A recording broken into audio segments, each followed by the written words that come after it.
or always driving to dance lessons. So we signed up for Know Your Drive. We save money and get closer to her dancing dreams. The daring young man on the flying trapeze. Or maybe her singing dreams. Sign up for Know Your Drive and save up to 20%. American Family Insurance. Insure carefully, dream fearlessly. Products not available in every state. Discount terms apply. Visit amfam.com/knowyourdrive for details. American Family Mutual Insurance Company, SI, and its operating company, 6000 American Parkway, Madison, Wisconsin. This podcast is a member of the Voices of Wrestling Podcasting Network. Visit voicesofwrestling.com to hear the rest of our great podcasts, as well as show reviews, columns, opinions, and updates across the world of wrestling. You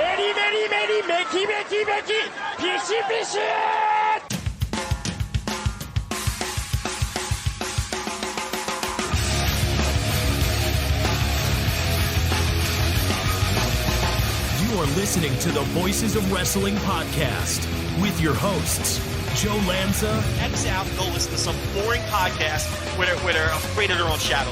Okay? Don't listen to Joe Lanza, because Joe Lanza's not changing. And Rich Craich. Give me a name. Like who delivers this guy in a big spot? Joe, don't yell at me. I like in the big spot, who delivers better than this guy? Stop yelling at me. I agree. And we are live here on the Voice of Wrestling Flagship podcast presented by MyBookie. I'm Rich Craich, alongside, as always, the king of banter, Mr. Joe Lanza. Joe, what's happening? How are you? Long time no talk. It's been, I don't know, 11 days or something since I last spoke. That doesn't happen very often. Yeah, I mean, we did felt like 6 days in a row. Pretty much, that. Yeah. No, we had a murderer's row of podcasts before that because we did like our our whatever the Christmas show or whatever. We did that the earlier that week. Then we previewed Wrestle Kingdom. Then we had a day off. Then we reviewed Wrestle Kingdom Night 1. Then we reviewed Wrestle Kingdom Night 2. And then it was like, I don't want to talk to you again for a little while. And the Christmas show or whatever, burying Alan here. No, I meant our Christmas show, not the Alan Farrell Christmas show. We had our Christmas show. We had the Pro Res Paradise Christmas show. We had Wrestling Omakase. And then we had the I forgot we were Wrestle both on Kingdom. That one too. Yeah, I don't mean to. I lost track, and then I did a show in between all those as well. It's just unbelievable. Yes. Jesus. So that's a lot of. There was a lot of audio in a short period of time there, but yeah, I don't know. I'm hungry. I'm really hungry. Did you eat? I did. I had leftover Indian food, so I still don't want to order a pizza or nothing because I'm starving. I mean, I'm here. down. I am definitely down. So. Oh, you're down. Even though you ate. Well, where are we getting this pizza from? I'm not doing the Papa John's stuffed crust just for the Patreon. You do that on your own time. You know, I wanted to do. I have no time for that shit. I wanted to do a Joe Eats for the Papa John's stuffed crust, but I've already done 2 Joe Eats, and they have both been Papa John's products. They've both been terrible, right? So they need to either start paying me. Or yes. I got to do a different kind of product. You know what I mean? Yeah, they've kind of cornered that market. It seems as of late. Like Pizza Hut, that used to be Pizza Hut's thing. Is that they would, growing up, Pizza Hut would always have stuffed crust. That I remember that being the thing, and I was like, I remember begging my mom like, we need to get stuffed crust pizza. She's like, we really don't. I'm like, no, we do. Come on, the commercials. Look at it. You could rip it apart, and the cheese just comes oozing out. And obviously, it is not as advertised. It is not nearly as good as advertised or whatever. But they were always. They had the pizzone. They used to always they now they have that one ridiculous thing. I saw it not that long ago. It's like a pizza, but then there's like cinnamon sticks in it too or something. Do you get that one local? Did you get those ads locally? I forget what the hell this Pizza Hut gimmick was. It looked horrendous. It was a gimmick Christmas box, That's right. Right. It looked like a drawer. Like yeah, right. Oh yeah. Because on one drawer was like breadsticks, on one drawer was this pizza, and then the last drawer was like cinnamon sticks that you could dip in some sort of fucking jizz-looking sauce or whatever the hell. So the cinnamon stick icing does in fact look like jizz. It's true. Yeah, Pizza Hut were the kings of the gimmick pizzas. Always something different and wacky.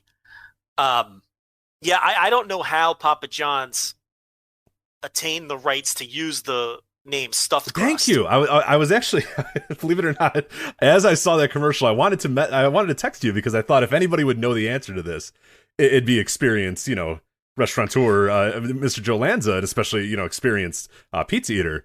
Joe Lanza, because I thought stuffed crust was like their thing. Pizza Hut stuffed crust with the little trademark on it. What happened? Did they let it lapse and Papa John's scooped it up? I don't know. I used to be inside, very much inside the pizza business. I know that I think Pizza Hut rolled out the stuffed crust, I think in 89. You can fact check me on that. But I think they rolled it out in 89. And the stuffed crust... This blog here says 1995. Does that sound right, though, to you? Does that sound too late? That sounds a little late to me, but maybe. Maybe it was 95. Maybe I'm off by 6 years. But it was a game changer for them. I mean, this thing was enormously successful.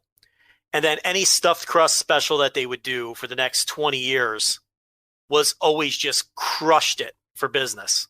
And they did have exclusive rights. Like, that was a trademarked name, stuffed crust. I have no idea how Papa John's swooped in. I don't know if they let that trademark lapse. I don't know what's going on. There's nothing stopping you from making a stuffed crust pizza and selling it. But the fact that they're calling it stuffed crust is I don't know how that happened. I mean, I haven't been involved in the in the back end of Pizza Hut in many years. That's a company I left a long time ago. But so I don't have any insight, and I don't have any friends left in that company either. I burned all those bridges. But so you couldn't even ask them. You couldn't even text them because they probably don't want to talk to you then. Let me tell you something. I was an upper management suit for Pizza Hut for a while there, and I napalmed the bridges. Low-key style? You low-keyed it? You were just, I'm never coming back? Keith Olbermann, low-key, name whoever. I mean, I told my boss and mentor to take these keys and shove them up your ass when I walked out the door. Nice. That was ugly. It was ugly, my split from Pizza Hut. And I basically owe that person my career and my life and my livelihood. Just ugly. Won't get into the details, but obviously I was in the right. I mean, you wouldn't admit otherwise, even if it was true. But... creatures, you're secretly sassy. I'm just saying. No, yeah, I trust that you were. I think I know some parts of the story, and I believe you're in the right. So, yeah, you may actually know that tale. But yeah, so I don't know what's going on because the stuffed crust, yeah, like I said, that's what they hung their hat on. They tried a bunch of other gimmick concepts over the years, and you know how it would go. We'd roll out some new wacky concept like the triple decker pizza or the Pizzone or the there's been so many of them. They'd kill it for like 2 weeks, but then once everybody tried it once, they would never come back and buy it a second time. So you'd get like a 2-week bump in sales, and then it would just crater. And you'd have to spend millions of dollars on new smallwares and new equipment and new spec charts. And most of these items, we would take a fucking bath. Is this pizza fucking? I'm into it. Yeah, it's not helping your hunger, I bet. But yeah, continue though. No. But we'd take a bath on most of these gimmick products because they would not sustain. People would always try them once, and sales would blow up. And they'd always be positioned at the beginning of a quarter, very strategically. But most of the only one that really had sustained success, which is why it was the only one that really stayed on the menu, was the stuffed crust. So I have no idea how Papa John's swooped in and attained that trademark. I'm also surprised that no other company, whether it be Papa John's, Domino's, Caesars, whoever, although they pivoted to discount pizza. I'm really getting into the weeds here. That's a go. I'm loving it. I enjoy it a lot. Yeah, I having talks with you both on and off the air about pizza has made me in turn like a weird like chain pizza expert, because people will bring something up. I'm like, well, actually, the margins on da-da-da-da-da. They're like, correct. Yeah. They're like, what are you talking? Why do you know this? And I was like, don't ask. Yeah. It's fine. But. Yeah. But I mean, I'm surprised none of the other chains ever tried a stuffed crust. They could have called it something. That's what else. I mean. That's why I'm so fascinated that like somehow now, 30 years after the original stuffed crust comes out, all of a sudden Papa John's in 2021 decides, you know what, fuck it, let's put cheese in our crust. And it what? Like, why did nobody else? Why did Domino? Yeah, nobody else decided to swoop in on this. at any point. That's why I gotta wonder if there was some copyright lapse or something like that got them in there, because they did not waste any time. I mean, boom, January 1st, 2021, boom, there's these fucking stuffed crust pizza ads. There's billboards all over I'm driving to work. I literally saw 4 billboards for the stuffed crust pizza from Papa John's on my way to work. So they're blowing it out for sure. They're excited about it. I'm surprised no one has tried it yet. Maybe they couldn't think of a creative name for it. Because stuffed crust is, but here's the thing. I've seen stuffed crust frozen pizzas and things like that, like by DiGiorno, and they're called stuffed crust. So I think Pizza Hut only had the trademark on, I guess to market them out of a restaurant. I don't know. This is just strange that Papa John's has it. I don't like it one bit. Someone in the chat is asking me if I worked for Jim Hurd. No.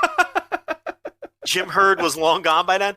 Also, forgot that Jim Hurd parlayed Jim Hurd was Pizza also Hut upper management job and became running WCW. I also think Jim Hurd was on the corporate end. I worked for one of the franchisees. I worked for one of the larger franchisees. I won't say the name, but so I never. And I think Jim Hurd was long gone from the pizza business. I'd imagine yes. Yeah, he was probably done by the time I got in. But the two best innovations that Pizza Hut ever had were the stuffed crust and the personal pan pizza. I mean, that personal pan pizza was a game changer as well.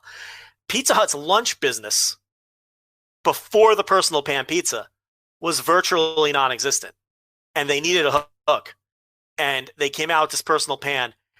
And you may not remember this, but in the earliest days of the personal pan, and even not that long ago, they would guarantee you that it would be on your table if you dined in 8 minutes or less. Oh, I'm aware. Oh, for sure. Because I think you got one on your birthday or something like that. So I remember being a frequent personal pan pizza guy. Eat in. I always ate in at Pizza Hut. Never took it to go ever. I didn't even know that you could take Pizza Hut to go. I figured in my entire life it was only a sit down place, because we'd either go to the lunch buffet or I would get that personal pan pizza delivered, to the table. I remember we re-rolled out that 8-minute guarantee for lunch on the personal pans, and I went out and got all my store managers these like table timers. And I told them, when they order a personal pan pizza, you hand them this fucking table timer. And it's like a little alarm, right? Yeah. And you tell them to set it. And all my managers were like, Joe, you're setting us up for disaster. You're killing us here. I was like, listen, the reason it was 8 minutes is because the conveyor ovens in most of the time were 6 or 7 minute conveyor ovens. So if you could get it in the oven within a minute, you can get it to the table within 8 minutes pretty easily. So I had all these table timers. It did turn out to be a disaster because we weren't people were slapping those alarms, and we weren't meeting the times. We were giving too many away for free. So I had to yank away the table timers. But that was one of my terrible ideas that I came up with. Yeah, because 8 minutes in your head is a lot different than 8 minutes counting down on a timer. Like you might get it in 9 minutes and think, oh wow, that was quick, great, thanks. But if it's actually like beep beep beep, you knew you didn't get it in time. So yeah, that wasn't a great invention by Joe Lando. I'm not gonna lie. There's alarms going off all over the dining rooms, and I'm just like, all right, we got to get rid of this. Everyone knows that it's late.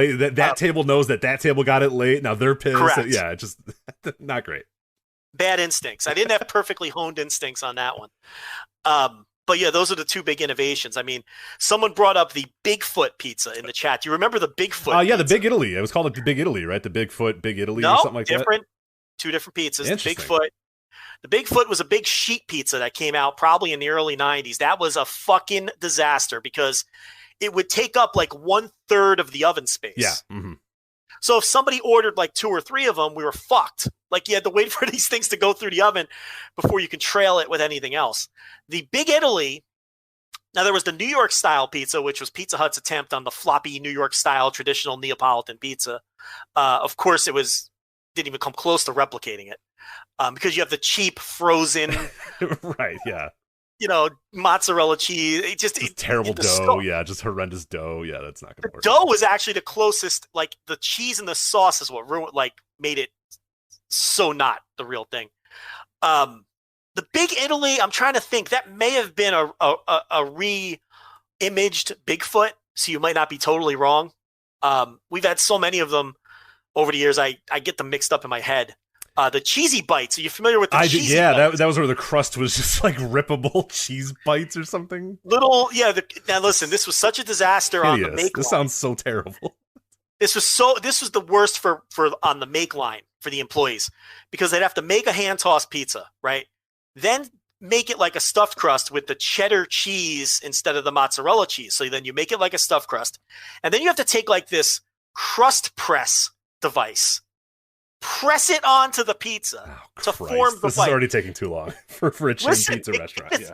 It gets worse. Then after you press it with the gimmick, you then have to individually turn each cheesy bite piece like 90 degrees. Wow. See, I always thought they came pre-made. I had to assume that those had to be pre-made, given the amount of work that was going to have to go into making those. I cannot believe you had to individually fucking turn these crusts a certain way. That sounds terrible. That sounds like every pizza now took 20 minutes to make. Yes. So especially in the beginning of the rollout where people didn't get their speed down yet, it's like if one person ordered 5 of them, you were fucked for the next hour. Everything behind that order was late because you had to you had to call everybody over. Come on, we got to twist the cheesy to get over there and help to turn the fucking crust 90 degrees. Do you remember the Pizza Hut Chicago deep dish pizza attempt? No, because I don't think they did. I don't think they rolled it out here. I don't think they had the balls to do it in Chicago. So I don't remember that at all. Yeah, they probably avoided that in the Chicago. Yeah, market. I'll be honest, never heard of it. Now, yeah, everybody would have laughed them out of the room, and they probably would have never been able to show their faces again. So yeah, that didn't happen. It actually didn't taste bad for a Pizza Hut pizza. Like it actually, but again, so many steps. Like you had to for the dine-in restaurants, you had this sauce on top of the cheese, right? Mm-hmm. And it was like the flaky, buttery fucking gimmick crust. You had to bring it out to the table on a pizza stand, put it on top of the pizza stand. They went fancy with this. Then the servers had to take a cheese grater with fresh Parmesan and grate the cheese on top of this pizza in front of the befuddled customers. Why, though? That's not how... Because the whole gimmick behind it was table presentation. Okay. Like they wanted this to be Pizza Hut's take on fancy table presentation. The problem is people would bring their families to Pizza Hut with 8 screaming kids. They didn't want. They don't give a shit about the Parmesan, the shaved Parmesan. They don't give 2 fucking shits about the shaved Parmesan. Would you like some shaved Parmesan? They were all like, no. Just get this fucking pizza on my table so my stupid kids stop talking. Yes, I just want to feed these kids and go home. So that one was another short-lived one that they never brought back. I mean, they're all coming back to me now. There's just so many. But yeah, I think now I have to do. Maybe I'll do it tomorrow. How about that? At Joe Eats, we'll get the Papa John's stuffed crust in here. $5 tier, patreon.com. People are going to think we did this on purpose to plug the Patreon, but this was not organic. I had no idea. We were kind of low on topic, so I said, Joe, what do you want to talk about? You said, we'll figure something out. And then you got hungry, and that's what led us here. So I am hungry. I had some imitation crab meat, but that didn't hold me over. Why would you do that to yourself? I love that stuff because it was fast and easy before the show. I didn't have time. What do you? Hold on. How do you eat this imitation crab meat? Right out of the fucking package, baby. You gross ass. What do you just drop it? You just take the, rip the top off. Yeah. Take apart the clamp, and then you just go in there with a fork, and you're at it. Well, if it's flake style, yes, I use a fork. But if it's like the crab leg style, the ones that are shaped like you legs, just go hands in. I go hands in, and then I eat them like string cheese. Like I pull them apart like string cheese and eat them. Yeah. No, I love the imitation crab meat. Listen, I'm going to tell you why. 0 fat, 0 calories, packed with protein. Where else are you going to get like 16 grams of protein per serving with 0 fat and 0 calories? Look, summer's coming. Sun's out, guns out. You're selling me on this because I'm experimenting with the nurse is trying to go vegetarian since the last few months or whatever. So to kind of support her, I'm trying to do the same as well because I don't want to be like, yeah, honey, how's your tofu as I'm eating like a delicious steak, So I'm like, all right, well when she's here or whatnot, I'm gonna try to do it. We are struggling with finding protein, so I don't know, maybe I have to jump into the imitation crab meat. The packaging scares me a little bit. And the amount of times they say imitation kind of frightens me as well. So it's just Pollock. Yeah, it's Alaskan Pollock. It's Alaskan John Pollock. That's it. It's not like anything exotic. It's just whitefish is basically right, all but they it is. can't call it crab because it's not crab, but it's right. It's a just different those type of imitation fish, right? Yeah, it's just cheap whitefish. But the thing is, like, no calories, no fat, packed with protein, a lot of sodium though. So if you have a high salt diet, you might not want to add that to it. But I have a very low sodium diet. I don't even cook with salt, so I could afford it. You know what I mean? But basically, all it is protein and sodium. If you read the back, it's like eating like protein-filled water. There's like nothing to it. Right. It's, so, I didn't have time. I was going to make pork chops tonight, but, time snuck up on me. So I had to tell TLB, listen, you get home, you're on your own. It's a cereal night for you. And I just ate a package of imitation crab meat, but now I'm starving because it doesn't fill you up. It's not meant to be a meal, a little snack. It's good to eat in the middle of the night too, because you don't feel guilty about it before you go to bed. Because it's just, there's nothing in it. It's nothing. I might dabble. You're selling me here a little bit. I'm looking at the back. I'm looking. I think I was always a little bit worried about the imitation part of it, but you sold me pretty well that it's just another type of whitefish, which I knew, but like I needed to hear it. You know what I mean? Yeah. It's just whitefish. That's all. I mean, I put it on salad too. See, that's what I'm thinking. I'm looking at this on Google. There's people putting it on like tacos and salads and stuff, just a way to get some extra protein, which is nice. It's isn't that what a California roll is? Imitation crab meat? I believe, yeah. A lot of the like kind of generic sushis are a lot of them are imitation crab meat. Yeah. Yeah. So, no, that's all I had though. But it does not fill you. Like you could eat 2 pounds of that shit and you're still hungry because it's just water. So now I'm starving. I got something to eat. I don't know what I'm gonna do. I can't make the pork chops when we're done. It's gonna be like 10 o'clock at night. Can't be down there. I guess I could. I'm a grown man. Yeah, you're a right? grown man. You're an adult. Yeah, go ahead. What's stopping me from making cook some dinner at 10 p.m. Yeah. Yeah, my patented apple onion pork chops. What's stopping me from doing that? I know that the onion scares you off, but the apple has me interested. As long as I like. So is the onion an essential part of this pork chop? Like, can I just like toss it off if need be? You don't need the onion. Here's what I do. If it's for flavor, I'm okay. I get it. Here's what I do. I saute onion and apple, green apple. I saute that up first with a little pepper and olive oil. Okay. Then I brown the pork chops. I don't cook them, but I just brown them. Then I take, I get applesauce, brown sugar, cinnamon, a little bit of Worcestershire sauce. And then I combine all of that in a baking pan. Okay. So in other words, the pork chops, the apple, and the onion are now submerged in my applesauce mixture. Okay. You following me? Yeah. And then what I do is I'll bake that at a low temperature, covered. So kind of it boils in that applesauce mixture then? Yeah, like a slow cook, like a 325. You don't want to go too hot. So that finishes off the pork, but it keeps it tender. Plus, it's submerged in that applesauce mix, so it stays nice and tender. And it finishes off the apples too. So when it's done and you peel off the top, it's like the apples just, you don't even need a knife. They just cut. It's just, it's delicious. So you could eliminate the onion, but to me, then it's a little too fruity.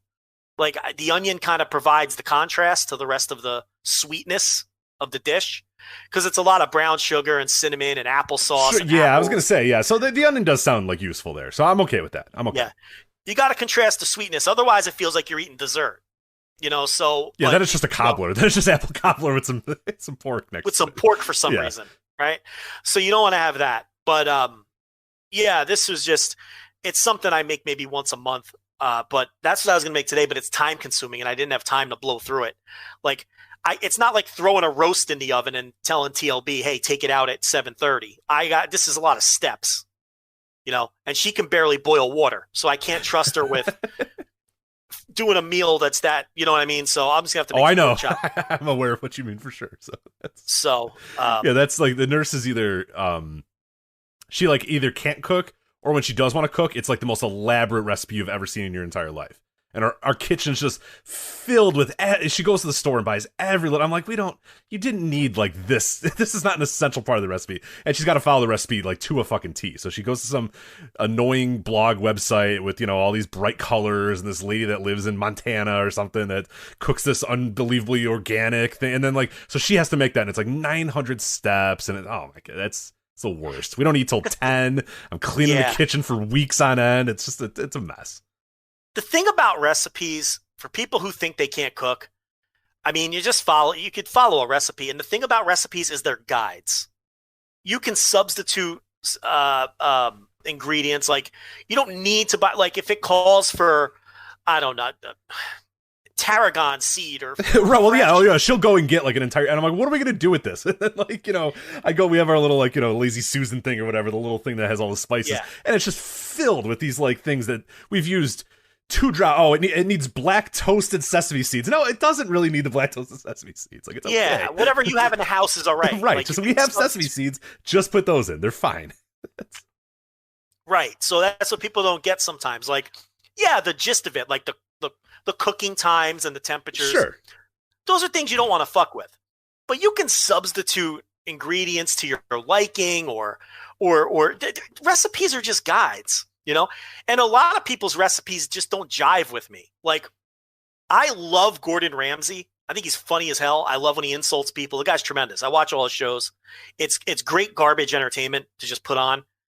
His recipes never work for me. Like, it's either because I'm an imbecile and I can't do them properly, or his cooking style just doesn't jive with me. But either way, it just doesn't work for me. But then, like, if I try like a Rachel Ray recipe, they always come out tremendous.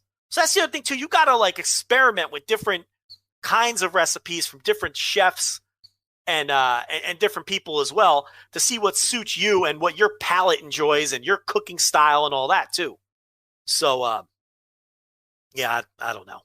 Now I'm a little embarrassed because everyone knows I make Gordon Ramsay recipes, but and Rachel Ray recipes. Hey, listen, I'll look anywhere for food. It doesn't matter. I mean, and like I said, you then adjust from there. It's like they might be using some ingredients you don't like, but there's just something about Gordon Ramsay's recipes. They never work for me. I'm never happy with the outcome.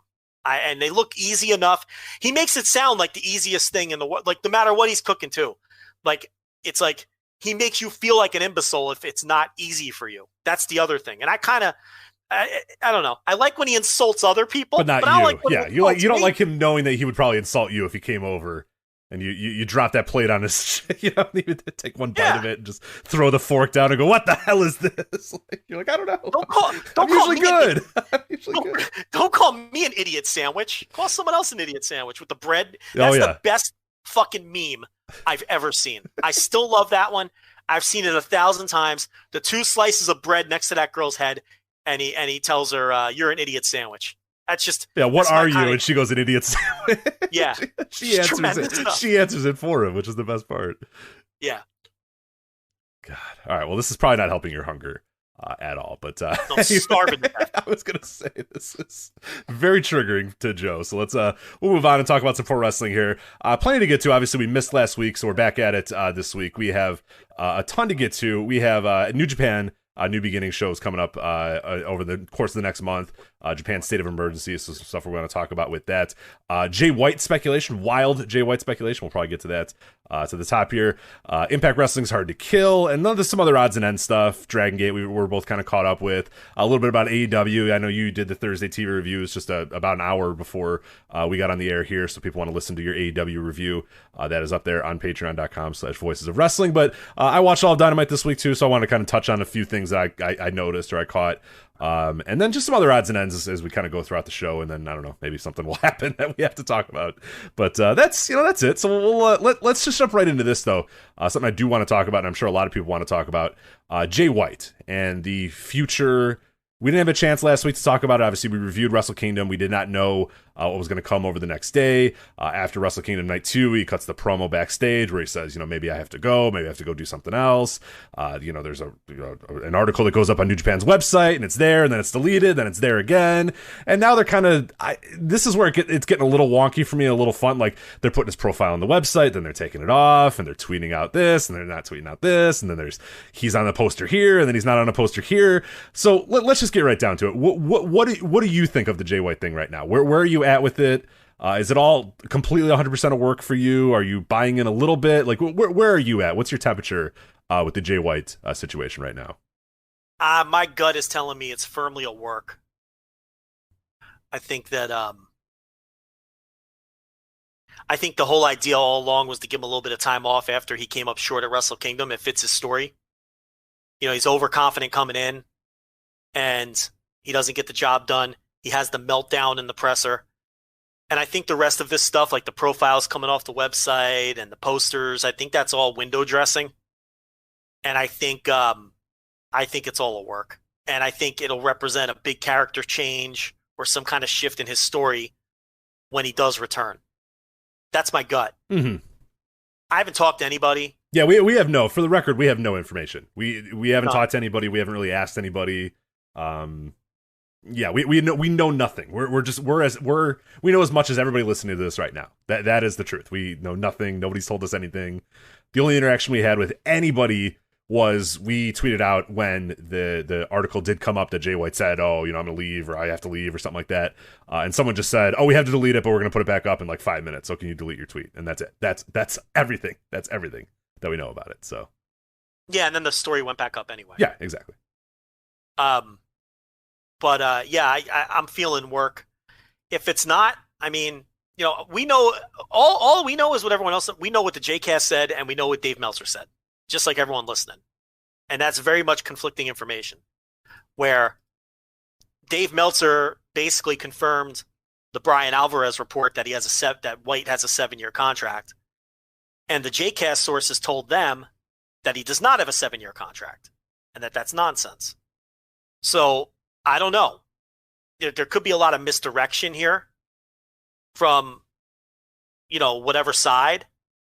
But it's interesting and it's fun to kind of see how it all plays out and where it'll land. I know years ago when there was speculation that Jay White might be moving on, we were told, and I don't even know, maybe you don't even remember this, Rich, but we were told that he was going to be staying with New Japan at least for a few more years because of a personal situation. Yes. Do you recall that? Yeah, I do. Yeah. Yeah. So, and we were filled in on what that personal situation was, and, we're not at liberty to discuss it. It's very private. But that was years ago. So that could have changed by now. But he wasn't going anywhere years ago because he needed to be close to New Zealand for this situation. But a lot could have changed since then. That was probably 3-4 years ago, maybe longer.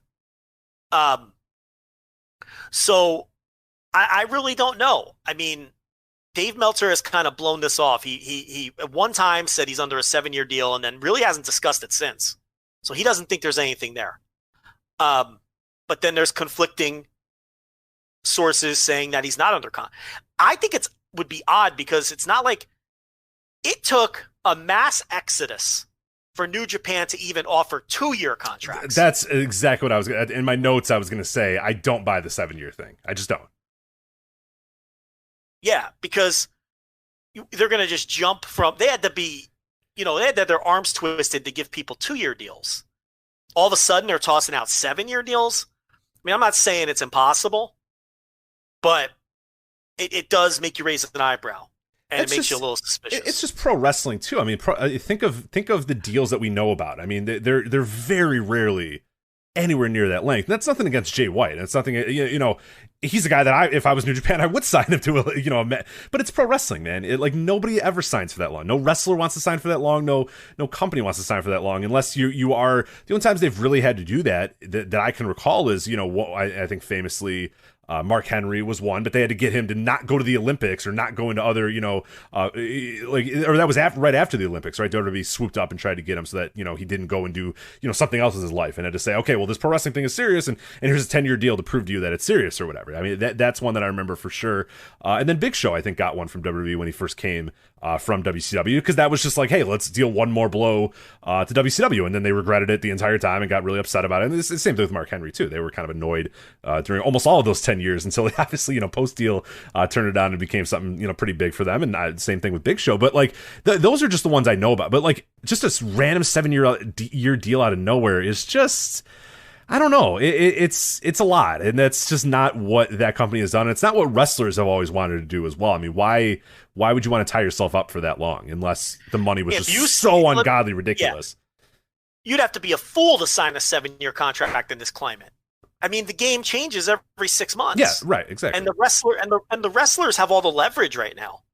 I mean, I'd be signing 1-year deals if I was a pro wrestler. If I was a pro wrestling star right now. Bret Hart's another one, the 20-year deal, because they were desperate. Which lasted 5 months. So Yeah.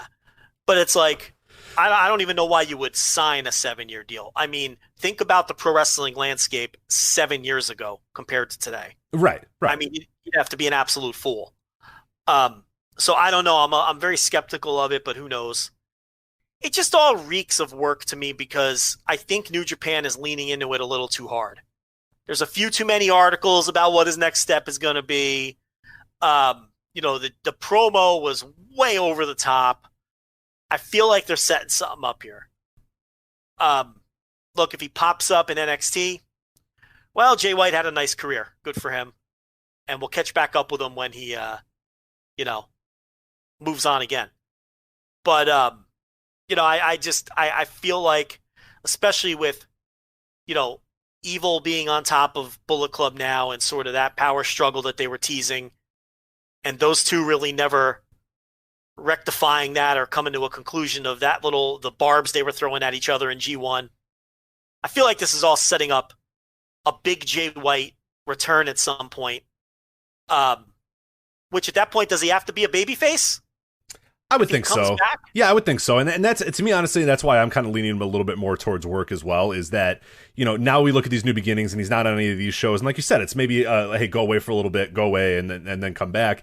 And I think what the idea was is you want to get him away from the Bullet Club at some point. You probably want him to become a babyface. You want Evil to be, lead the new Bullet Club or whatever. And White feels largely like he's kind of being wasted by only being in the Bullet Club right now. And there's obviously bigger and better things that he can achieve, in the years coming. So to me, I'm thinking, okay, the best way to kind of get him out of the Bullet Club and turn him face without doing a beatdown, without doing, him getting turned on or something like that, is a similar story to this. Is where he goes away, where he reaches his lowest point and no one comes and helps him. And there's that, the New Year Dash where he's getting carried out and the rest of the Bullet Club just kind of watch him get carried out.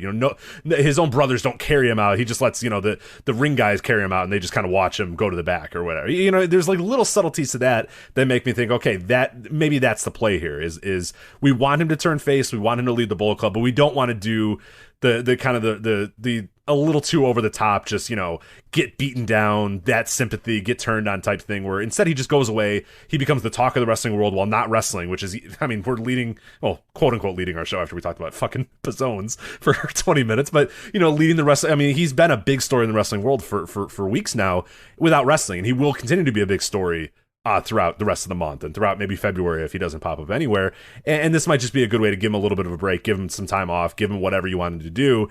And then when you're ready to go back to him, yeah, he's definitely going to be a babyface at that point. He'll be a mega star because, he's got that now where people are clamoring to see him. And obviously there's no fans, but just the general tenor of Jay White has changed a lot, where I think people really... I think it'd be tough for people to really be down on this guy or negative towards him as a heel. I think he's pretty much got to be a babyface at this point. Yeah, the story being that Wrestle Kingdom broke him. Yeah. Because he had this perfect diabolical plan and it all fell into place, except he didn't get the job done in the match. And he can't deal with that and he's always been so cool and collected and one step ahead of everybody else. And we have finally seen a crack. He is finally cracked because, and he doesn't know what his place is or what his slot is, and he can't accept that he lost. And so it's a good story to come back, but you have to wonder, do fans when he does come back, do fans cheer him? But I guess it all depends what he does. If he comes back and attacks Kota Ibushi or whoever, then no. The fans aren't going to cheer that. So I don't know. Obviously, the long-term play is as a babyface. We've been saying that since the day he came back. But, all that's... it's interesting. It's reverberating throughout all of wrestling. I watched the Dynamite post-show last night with Shivani, and he basically just takes listener questions for 45 minutes. And someone even asked him, they said... Jay White's contract is up. Do you see him coming to Dynamite? So it's like you said, it's the talk of the wrestling world without him even being in the ring. And Shivani was lost. He was just like, well, I think Jay White... Does he know who Jay White is? He said, no, he does. He knew who he was. He was like, well, I think Jay White is very happy where he is right now. So no. The whole story is that he's not happy where he is right now. So Schiavone, I don't expect him to be up on New Japan storylines. I just thought it was funny that, he was clueless. He just assumes Jay White is a New Japan guy. But all joking aside, what does that also tell you? That there's no chatter about Jay White internally in AEW. Because how did he answer it? Because there's a way to answer it where I would say, ooh, yes. where he's kind of like, oh, well, you never know what the future could hold. I have no idea. There's ways that he would answer, but you said he's just like, I don't know. Blew it off like he had no clue what was happening. Yeah. And it wasn't like he was hiding something. Like, if there had been chatter the last 2 weeks inside the locker room or in meetings or whatever about, Jay White, who knows? We gave this guy a call. His answer would have been much different. Sure. Right. Not that he would have led fans on, but he would have been different. He was just so flippant and just disregarded the question like it wasn't even worth his time. He was like, oh, well, I think Jay White's very happy where he is right now. And then he just read the next question.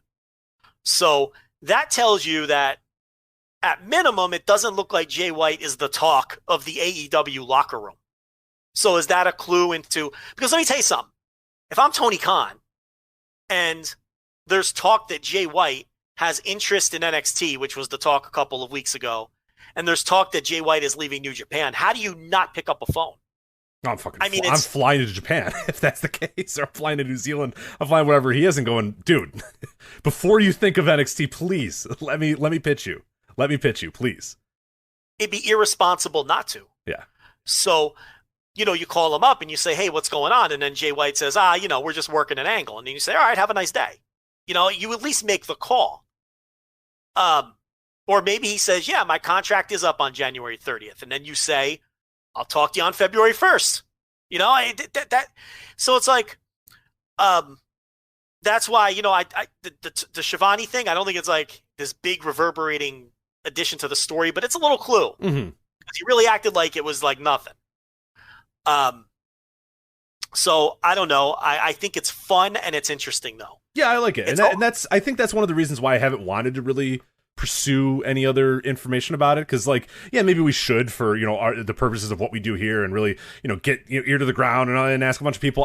Not that would go anywhere. I really don't think it would. I think it would probably just be the same thing of people just kind of kayfabing us or just ignoring us altogether. But I kind of like the idea of what? No, I don't know. Who knows? Who knows? Maybe he pops up. Maybe he shows up here.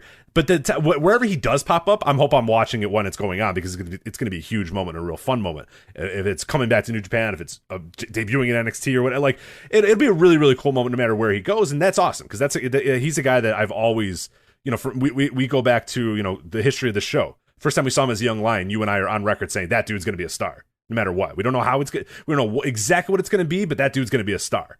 I didn't expect it to be, the switchblade character that he is right now. But we were watching those matches with David Finlay and saying, yeah, that dude will be a star in this company no matter what. They will make this happen. And it's cool that is happening at on some level. But yeah, obviously, selfishly, I wish he would go to, New Japan or stay with New Japan and not go to NXT. But, if he does go to NXT, then okay.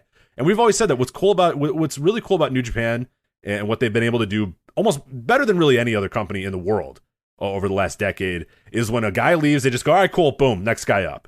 They don't get, it doesn't cripple them. Kenny Omega left in the height of his powers, and they just went, all right, cool, and just moved on and had an incredible year in 2019 without him. It didn't even skip a beat, largely because Jay White was ready to go, and they said, all right, cool, you're up, boom, there you go, and then Jay White was the guy.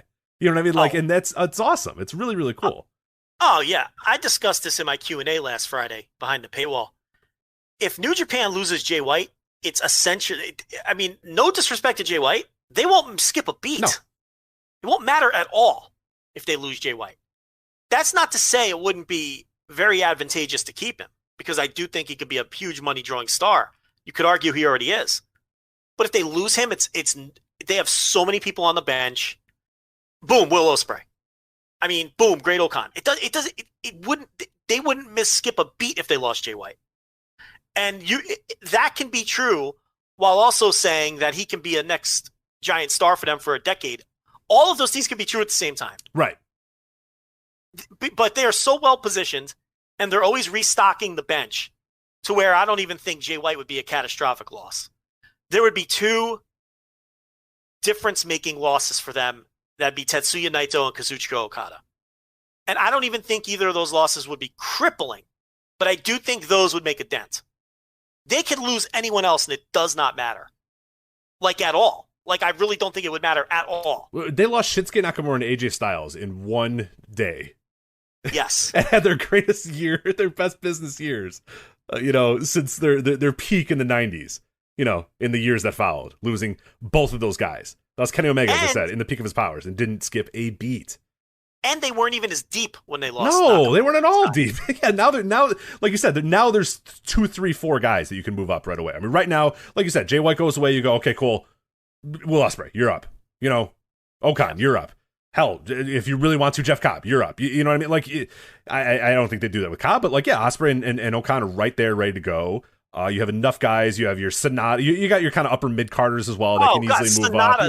Yeah. I mean, there's plenty of guys on the bench, and then the bench goes another layer deep. It's not just that first layer of guys that are on the precipice. Okay, you've got all the guys that they're developing on the Aminu, Shooter Aminu went. That guy's going to be a star when he comes back. You got Carl Fredericks just baking away in LA, waiting to be able to come back to Japan. So they have the bench is very deep. I don't think they would miss Jay White from a business perspective at all. Of course, you want to keep him. Do you think? And this was a theory pitched by both. I think it was Joel Abraham in our Slack chat. It was a whole conversation in our Slack the other day, and it was past 9 p.m. So I know you didn't see it. They were the basic point was, I read them at 4 a.m. Joe. I catch up in the morning. That's true. Right when I'm heading to the sack. I always feel bad because I'll respond to somebody and I'm like, this conversation was like 3 hours ago and they're clearly sleeping now at this point. So like ships passing in the night. Yeah. But the basic premise was, if New Japan is planting all of this, right? First of all, they need people like us talking about it, which we're leading off our show with. Yes. So you take down his profile. They know that's going to get people like us talking. Yeah, Sean Ross Sapp at Fightful. It was an article everywhere. Yeah. They took it. They removed his profile, and it was an article on every major wrestling website. Right. But do you think, if this is deliberate, that they've intentionally made the destination WWE, because WWE is the big bad, everybody's enemy? Like, sure, there's some New Japan fans who don't like AEW because they don't like Kenny Omega and the Bucks. That's a small subsect of their fans. But everyone hates WWE. So it's kind of like they're positioning a big evil on the other side of this, with the intention of, when he does end up just coming back to New Japan, people are relieved. Oh, thank God he didn't go to NXT. I could keep following his career now. Whereas if you position AEW or Ring of Honor or whoever as the place where he's going, there's not that huge sense of relief, because a lot of your fans are fans of those other places. You kind of get the what I'm saying here? Yeah, no, for sure. Especially like you talk about Western fans. Like let's look at it specifically Western fans, because I don't know. I don't even know how much this is resonating with, the Japanese fans or whatever, and I have no idea. I know the pulse of the Western fans. I don't know, the pulse of the Japanese fans, but I know the Western fans. You're absolutely right, because if the idea was Jay White's going to go to AEW or New Japan, I wouldn't be so sure that there wouldn't be a lot of fans that would say, you know what? I like Jay White. That'd be kind of cool if he was on AEW every single week on TNT, right, on my cable or whatever. That's easy. Like I definitely have buddies that were like, hey, what's going on with Jay White? Is he going to go to AEW? And I was like, I haven't heard anything about AEW. And they're like, oh, all right. Well, hopefully he stays, it was always like, oh, well, all right. Well, cool. Well, hopefully he stays in New Japan then. Like, initially the question is, oh, is he going to AEW? And I was like, no, I don't think so. And they're like, oh, all right. Well, then I just hope he's, I don't want him to go anywhere. And you're absolutely right. The Western fans, the heel in this case is WWE, is NXT, is whatever, so that, yeah, it seems definitely strategic in that sense where, if he were to go, and if or he's teasing that he's going to go, if he comes back and shows up on New Japan, it's like, the conquering hero. He told WWE and NXT to shove it, and he's New Japan for life, type stuff. And that, yeah, it absolutely will resonate way more with the Western fans than if he, was teasing going to AEW, because, yeah, we know there's plenty of people that would say, I'm not so upset that he's in AEW because now I can watch him all the time, and I love him, and it's easy, and it's accessible and all that sort of stuff. So no, I think there's definitely some deliberate. It's not that he's going to go to AEW, NXT, or New Japan. It feels like they are stoking the flames of NXT and WWE, and you're right, that in turn is going to babyface him even that much more when he does come back to New Japan. Yeah, and I mean, if he legitimately now this could be a situation where his contract is legitimately coming due, but they know and he knows that he's not going anywhere, right? So then they're like, let's just make a story out of it. Sure. Contracts always come due this time of year. And we've seen wrestlers in the past with New Japan take time off this time of year because they're not technically under contract, but then they get them back under contract and they're back in the fold. That could be what's happening here. Maybe he's not on these tours both for storyline purposes and, oh, by the way, he isn't under contract. And they're like, we may as well, since we have this scenario and you're going to be gone anyway, you're taking some time off, let's do a story, And if the plan is to bring him back as a babyface, positioning WWE as the heel is perfect. Because like you said, then it looks like he thumbed his nose at the big, bad, evil Pro Wrestling Corporation and chose to be here. He chose us. So I don't know. And I just think it's fun to watch play out. Do you think MLW gets in the mix? Oh, MLW, of course. Yeah, I'm surprised there hasn't been a press release that Court Bauer is on his way to New Zealand to talk with Jay White about signing a contract. Yeah, MLW in advanced talks with Jay White. That's the press release. It would say he would put out a tweet saying that he just got back from New Zealand and had a very interesting business trip. Yeah. Right. That kind of deal. Which honestly they should do. I mean, they should. Yes, and the best part about it, what annoys me, and I laugh and I roll my eyes at it, but it's awesome, is that MLW put out these ridiculous press releases. Court Bauer says MLW in advanced talks with Amazon or whatever. And it's all just like, he emails, info@amazon.com and says, hey, are you guys looking for new, properties? And never gets an answer back. And goes, well, Court Bauer talks, in discussions with Amazon about, distribution or whatever. And then these websites fall over themselves to say MLW in advanced discussions with Amazon. It's like, well, they need the content. I know, and I love it. Do that. Every wrestling company should do that. Every wrestling company should butter up these news websites as much as humanly possible with these dumb press releases. And yes, every single company should say that they're having interesting discussions with a New Zealand-based wrestling star. Or something. If you don't want to be too over the top and say, oh no, we're talking. Like, there's ways to do it, and there was ways around it. Old school wrestling promoters knew how to do this. I don't know if any of the new guys do, but Court Bauer definitely does. I respect it. Yeah, and it makes you get so hot over that when you see all these sites. It's just so bad. Selena De Laurentiis will be executive producing MLW this week. It's like, you guys don't have to report that as news. That's not news, but yeah. I mean, I'm cool. I don't get hot at MLW for it. I think they're incredible for doing it.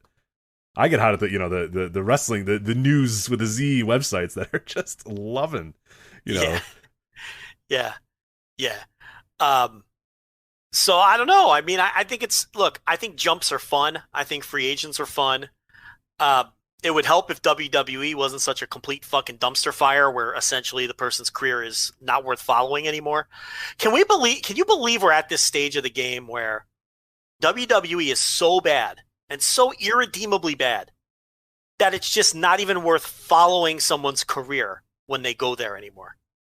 Rich, have you thought about Ben Carter for a second? Not a second. I haven't thought about Kushida. I did not want to do. I was watching this Best of the Super Juniors series, obviously for patreon.com/voice of wrestling. Just wrap this up. And I called one of these matches because it was Ricochet versus Kushida. And I called it wrestling torture porn because it's like, you just watch this and you're like, oh my God, these guys are so great. And it's like, I can watch these guys anytime I want. These guys are readily available. But to me, it was like, oh man, like remember Kushida? And it's like, Kushida's on my television all the time. Like, I can watch him. But it's just, it's unbelievable that it's come that way. Yeah, where you just, there's not even a wrinkle of a thought of, oh man, if Jay White goes there, oh, that's going to be awesome, or oh, they'll do this with him, or oh, they'll do that. And what's actually interesting is, and obviously we lived through this cycle with AJ Styles, but when AJ Styles came in there, you talk about the different company from where it was when AJ Styles left, which was what, 2017? I want to say. Does that sound right? 2017? Yeah, for the AJ Styles jump. What was the Royal Rumble that he came out on? I think that was. Make your point. I'll have the producer look it up. Yeah, I'll figure it out with that. But you know what I mean? Like that was the speculation is okay. AJ Styles is leaving and he's coming to WWE. And oh man, maybe the Rumble, and then we heard that there was going to be the Rumble, and everybody was just like could not wait to watch the Royal Rumble to see AJ Styles come out, and he did, and it was awesome. It was an incredible pop, and then he was off and running, and then for that next year, he was like one of the most exciting parts of that entire company, having great main events, great pay-per-view matches, all that sort of stuff. And I hear people saying, well, if Jay White signs with WWE, they gotta immediately put him in like da da da da, and I'm like, you're fucking dreaming. There's no way they would do that. It's just not that company anymore. It is not the company that would take a hot free agent like that and maximize what they have for him. And they absolutely maximized what they had for AJ Styles. Absolutely 100%. They got this guy at the peak of his New Japan run, at the peak of his, people really buying in AJ Styles. It's like one of those really great, tremendous wrestlers. And they made him one of their top stars right out of the gates. He came out in that Royal Rumble and he was a made man from that point forward. And he's been a made man ever since then. And obviously he's not the star power he was before, but there is zero chance. I'd literally put it at a 0%. If I was a betting man, I'd say 0% chance Jay White comes out at the Royal Rumble and Jay White, is pushed in main events. And there's no fucking chance. He's going to go to fucking NXT, you know what I mean? To dabble around with Kyle O'Reilly and Roderick Strong and the rest of the crew that never leaves. It's just like I hate to use the term, but the universe that Jay White would be entering is so much of a different universe than what AJ Styles was entering 3-4 years ago. It's night and day. 2000, it was 2016, by the way. But can you believe AJ Styles and Nakamura are entering their 6th year with WWE? It's crazy. But, 2016 WWE was not the irredeemably bad wasteland of completely unwatchable trash that it is now. I mean, we are in the midst. I enjoyed good portions of WWE in that era. Oh, yeah. I mean, go back to the shows. Go back to the shows where we talk about AJ leaving. We're upset that he's leaving New Japan. But I think we probably had that exact conversation that we just had now where we said they're not going to miss him. They got Kenny. They got Boom. They're ready for these guys. And, man, WWE, it's going to be really cool to see what he does there. And it was. It was really cool what he did there. Yeah. There were a lot of things. We had our complaints, of course, but there was a lot of interesting. Remember, we went fucking ape shit because Jericho beat him on TV, like after the Royal Rumble. Remember all that? Yeah. Yeah. It's like the that's what we used to complain about. Yeah, like the booking was worth our time to discuss in 2016. Even then, even though we may have had our complaints, it's like there's nothing even worth. WWE is so bad now that there's nothing in the company worth discussing. It's just all irredeemably awful. We are truly in the midst of what I honestly believe is the worst run of a Major League Wrestling promotion in the history of the earth right now with WWE. That's how bad it is. There's nothing good about it. Everything about it is awful. And that would be the company that this man is entering. It's like, for the type of fan that listens to our show, a hardcore wrestling fan who loves wrestling, when you go there now, you're just completely off the grid. Yeah, the meme is that you retire. Ricochet retired, Kushida retired, this guy retired. That they and it truly does feel like that. It really does. Yeah. It feels like they are a different human being. Once they enter that company, they might still be Kushida, they might still be Ricochet, they might still, but I don't watch them with the same lens. I consider that they're done, and now it's kind of a new chapter, a new book, a new whatever of their career, and it really feels like that. It really does. Someone made this point, and it was great, and I think it was Garrett Kidney. So if it was Garrett, I'm giving him the credit. If it wasn't Garrett, take credit for a tremendous point. Garrett deserves the credit anyway. He's a good guy. So I think I saw him say it first, but WWE is so bad now and such a laughingstock that they can't even bury you. Like, you can go to WWE, have the worst 3-year run in the history of anyone's career, and show up on Dynamite the next week and get an enormous pop. It's WWE's so bad. It's a great point. It's a great point. It's so true, right? Because people that guy would come back and they would say, WWE didn't know what they had with blank. Yes. And he'd be incredible and he'd be awesome and get the biggest pop. Yeah. There's no other time in history you could say that. Like, you could have your career killed by having a bad run somewhere. You have a bad run in WWE, it's like WWE doesn't count. Like, it doesn't count anymore. Like, nothing you do there counts. Shinsuke Nakamura could moonwalk And he literally moonwalks, by the way. Right. He could moonwalk into New Japan tomorrow and be in the main event of Wrestle Kingdom. Do you doubt that for one second? Oh, God, no. God, no. It does not fucking matter that he's slumming it up in lower prelim tag matches with Cesaro. Cesaro might be the best example of this. Could you imagine the pop he would get in a basketball arena full of people if he walked out on Dynamite?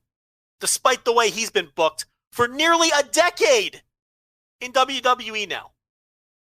Do you have any doubt he'd get a monster? Are you kidding me? He'd be an instant top guy if they wanted him to be. It does not fucking even count what you do there anymore. Everyone acknowledges that it's just a shitty wasteland where nothing matters.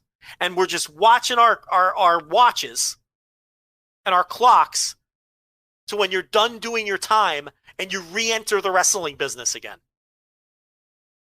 Well, a great example is going to be Ricochet, because he's got another guy that's getting a little bit of buzz this week and this month or whatever, his contract season coming up, that he might be due. And you're absolutely right. If the lights went out on AEW and Ricochet was on the top rope and did a 630 or whatever, I mean, it'd be the biggest story. Everybody would be like, yes. And he's been a total fucking geek for a year plus, just an absolute dork. But it would not matter. It wouldn't matter at all. Do you know Cesaro? And I wasn't exaggerating, he's entering his 10th year in WWE. People don't even put him in most underrated anymore. You know what I mean? Like, because it's almost like, because I think he won, Rob Server most underrated for like 7 straight years or something like that. Let me clarify exactly how many years he won it. And like, he probably still deserves it, but it's like people have just kind of given up on him entirely. But you're absolutely Cesaro right. He's been there so long and has been underpushed so long that first he was underpushed. Then there was a period where people were like, no, he's pushed just right. He doesn't have the chops. And now it's like, oh, he's underpushed again. Like, there's almost like a, what do you call that? It's almost like a Stockholm syndrome where they've now convinced people that, no, he's got a ceiling. No! He could have been a guy! Cesaro, he's great. He's incredible. They've convinced you of that, but because of the way that they use him. Yeah, that was during the Sheamus run where people were like, well, maybe his best bet is just being, a tag wrestler. Yeah. Yeah. Okay. It's like, no, they fucking blew it. They blew it. It's not him, it's them. So he won in 2013, 2014, 2015, and 2016. Then it moved over to Rusev, which, well, they might have been all right with that one. Nailed that one. But then Finn Balor and Shorty G won it last year. I think Aleister Black is a shoo-in to win it this year, I would say. He seems...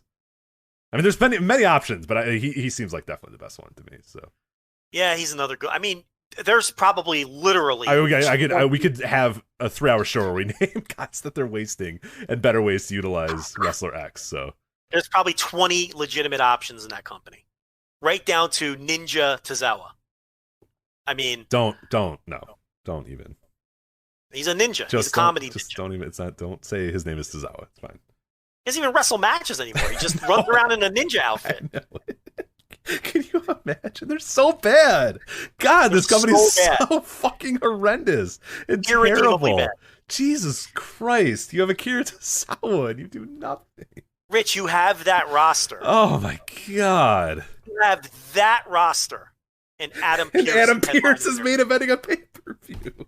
And people tell us, no, it's a good story. Fuck you. Fuck you. Here's the thing.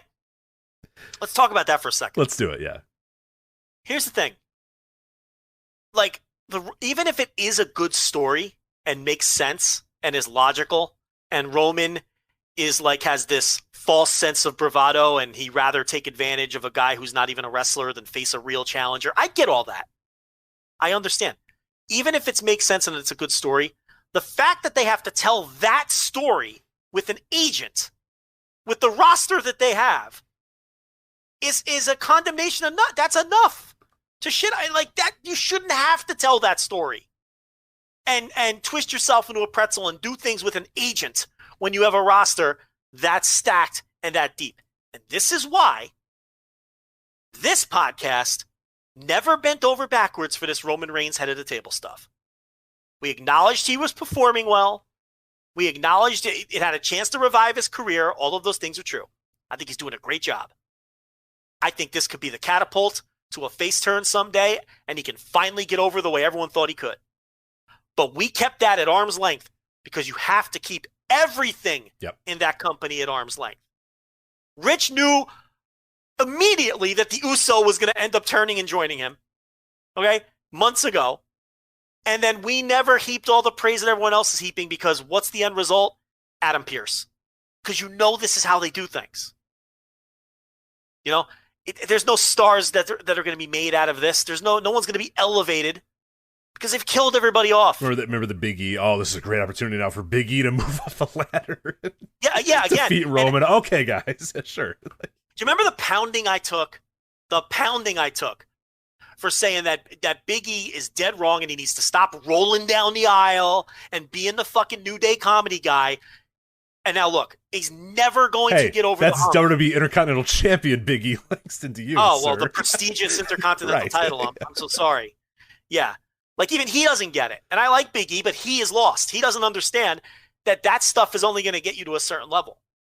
But, you know, that's why you got to keep it at arm's length. That's why I was never going to get fully invested in this great Roman thing, because it can never be great there. It can't be. You know, they trip over their own dicks and they make it too complicated. And what you end up with is Adam Pearce. Now, who knows if that match will even happen? Maybe eventually it does. Who knows? I don't know. But you can't sit there. I don't care how good and logical the story is. You shouldn't have to tell a story like that with the roster that you have. You should be churning out star after star. They should be in a position where they have so many potential stars that people are backstabbing each other and there's a scratch and fight to the top. And you know, it should be, all right, should they choose this guy or this guy? And it should be like a hot debate, yet they have no one. There's no one ready to ascend to be a star in that company, despite the fact they're so deep and so stacked, because they don't know how to make them. It's the biggest indictment, and it's part of the reason why they are the worst wrestling company in the history of the earth right now. Major League company.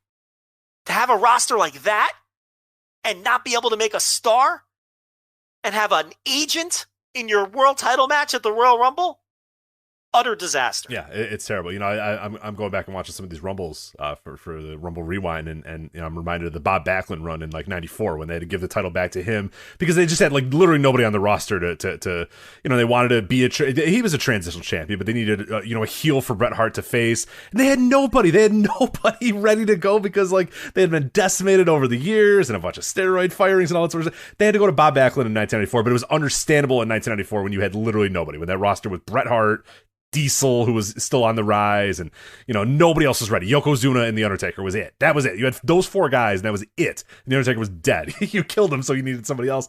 It's just like, you compare that to today, and just grab the top four guys from NXT and put them on the main roster, and you're ready to go. You should be ready to go. In a hypothetical universe, any idiot there with Total Extreme Wrestling or EWR or whatever could book 1,000 times better and have stars up the wazoo in this company, and they have Adam Pearce, and that's it.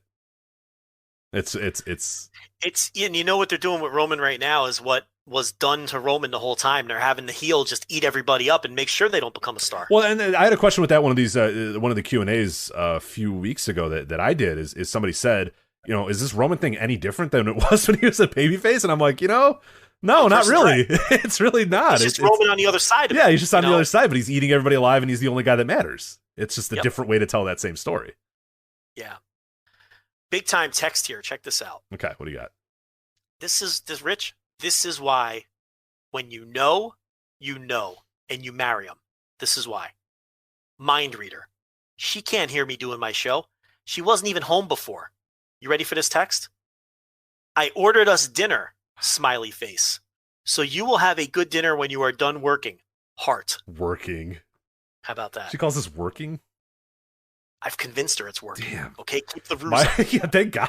Are you done with that dumb, stupid podcast yet? I'm like, yeah, like it just me with my feet up. Like, I'm like, this is work. You know, it's very hard. And, you know, we got, you know, she'll be jacking around and I'm like, I gotta go. I got, you know, I tell her thousands of people listening live. You know, that's fine. Yeah. Thousands of people will listen eventually, but I like to tell her thousands listen live or whatever. And she, it's like, yeah, but I know I need to do these dishes. And I'm like, oh, Jesus fucking Christ, I got thousands of people waiting for me. She doesn't care. It, you know, well, I need you to help me with this thing before you go talk to the thousands of people. No, I've convinced her it's a job. Damn. Wow. Yeah. Bravo. Yeah, it's tremendous. Well, what are you having for dinner? I don't know. I didn't ask. Should I keep it a mystery or find out? I'd say keep it a mystery. That's Yeah, mystery dinner. It's like the Jay White thing. You never know what's going to come. Well, what's going to happen is the jerk who brings it is probably going to ring the doorbell in a few minutes, and then the dogs are going to go nuts. Yeah, dog's going to start barking. Yeah, but the dog's not in the room though, so yeah, you'll be spared. But yeah, so that's somehow Jay White transitioning into let's bury WWE was not on the run sheet. It was not, but it'll happen. It'll happen. Yeah, I mean it's just so easy to bury it. So and a lot of fun as well.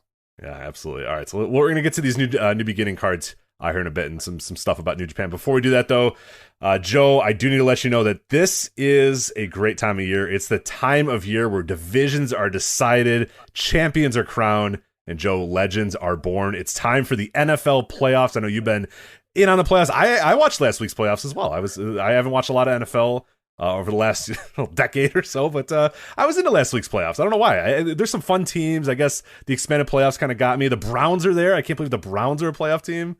That's fun. I enjoyed last week's playoffs. Yeah, no, it's been it was good. The new super wild card. 3 games on Saturday, 3 games on Sunday. That shit's definitely staying forever now, right? It's staying forever. There's no way. I mean, I'm sure people were obviously betting on them. We're going to talk to you about that in a bit. I'm sure the ratings were incredible. I didn't look at them, but like, yeah, why would you not want more teams to get involved, more ratings, and then eventually once fans come back, an extra day at a home stadium with 60, 70,000 people, paying $100 a head. Like, yeah, I think you're probably staying for sure. Yeah, anyway. plus the networks had the bid for those 2 extra games. Oh, did they really? Oh, those. Yeah, hell yeah. CBS won the rights to the 2 extra games.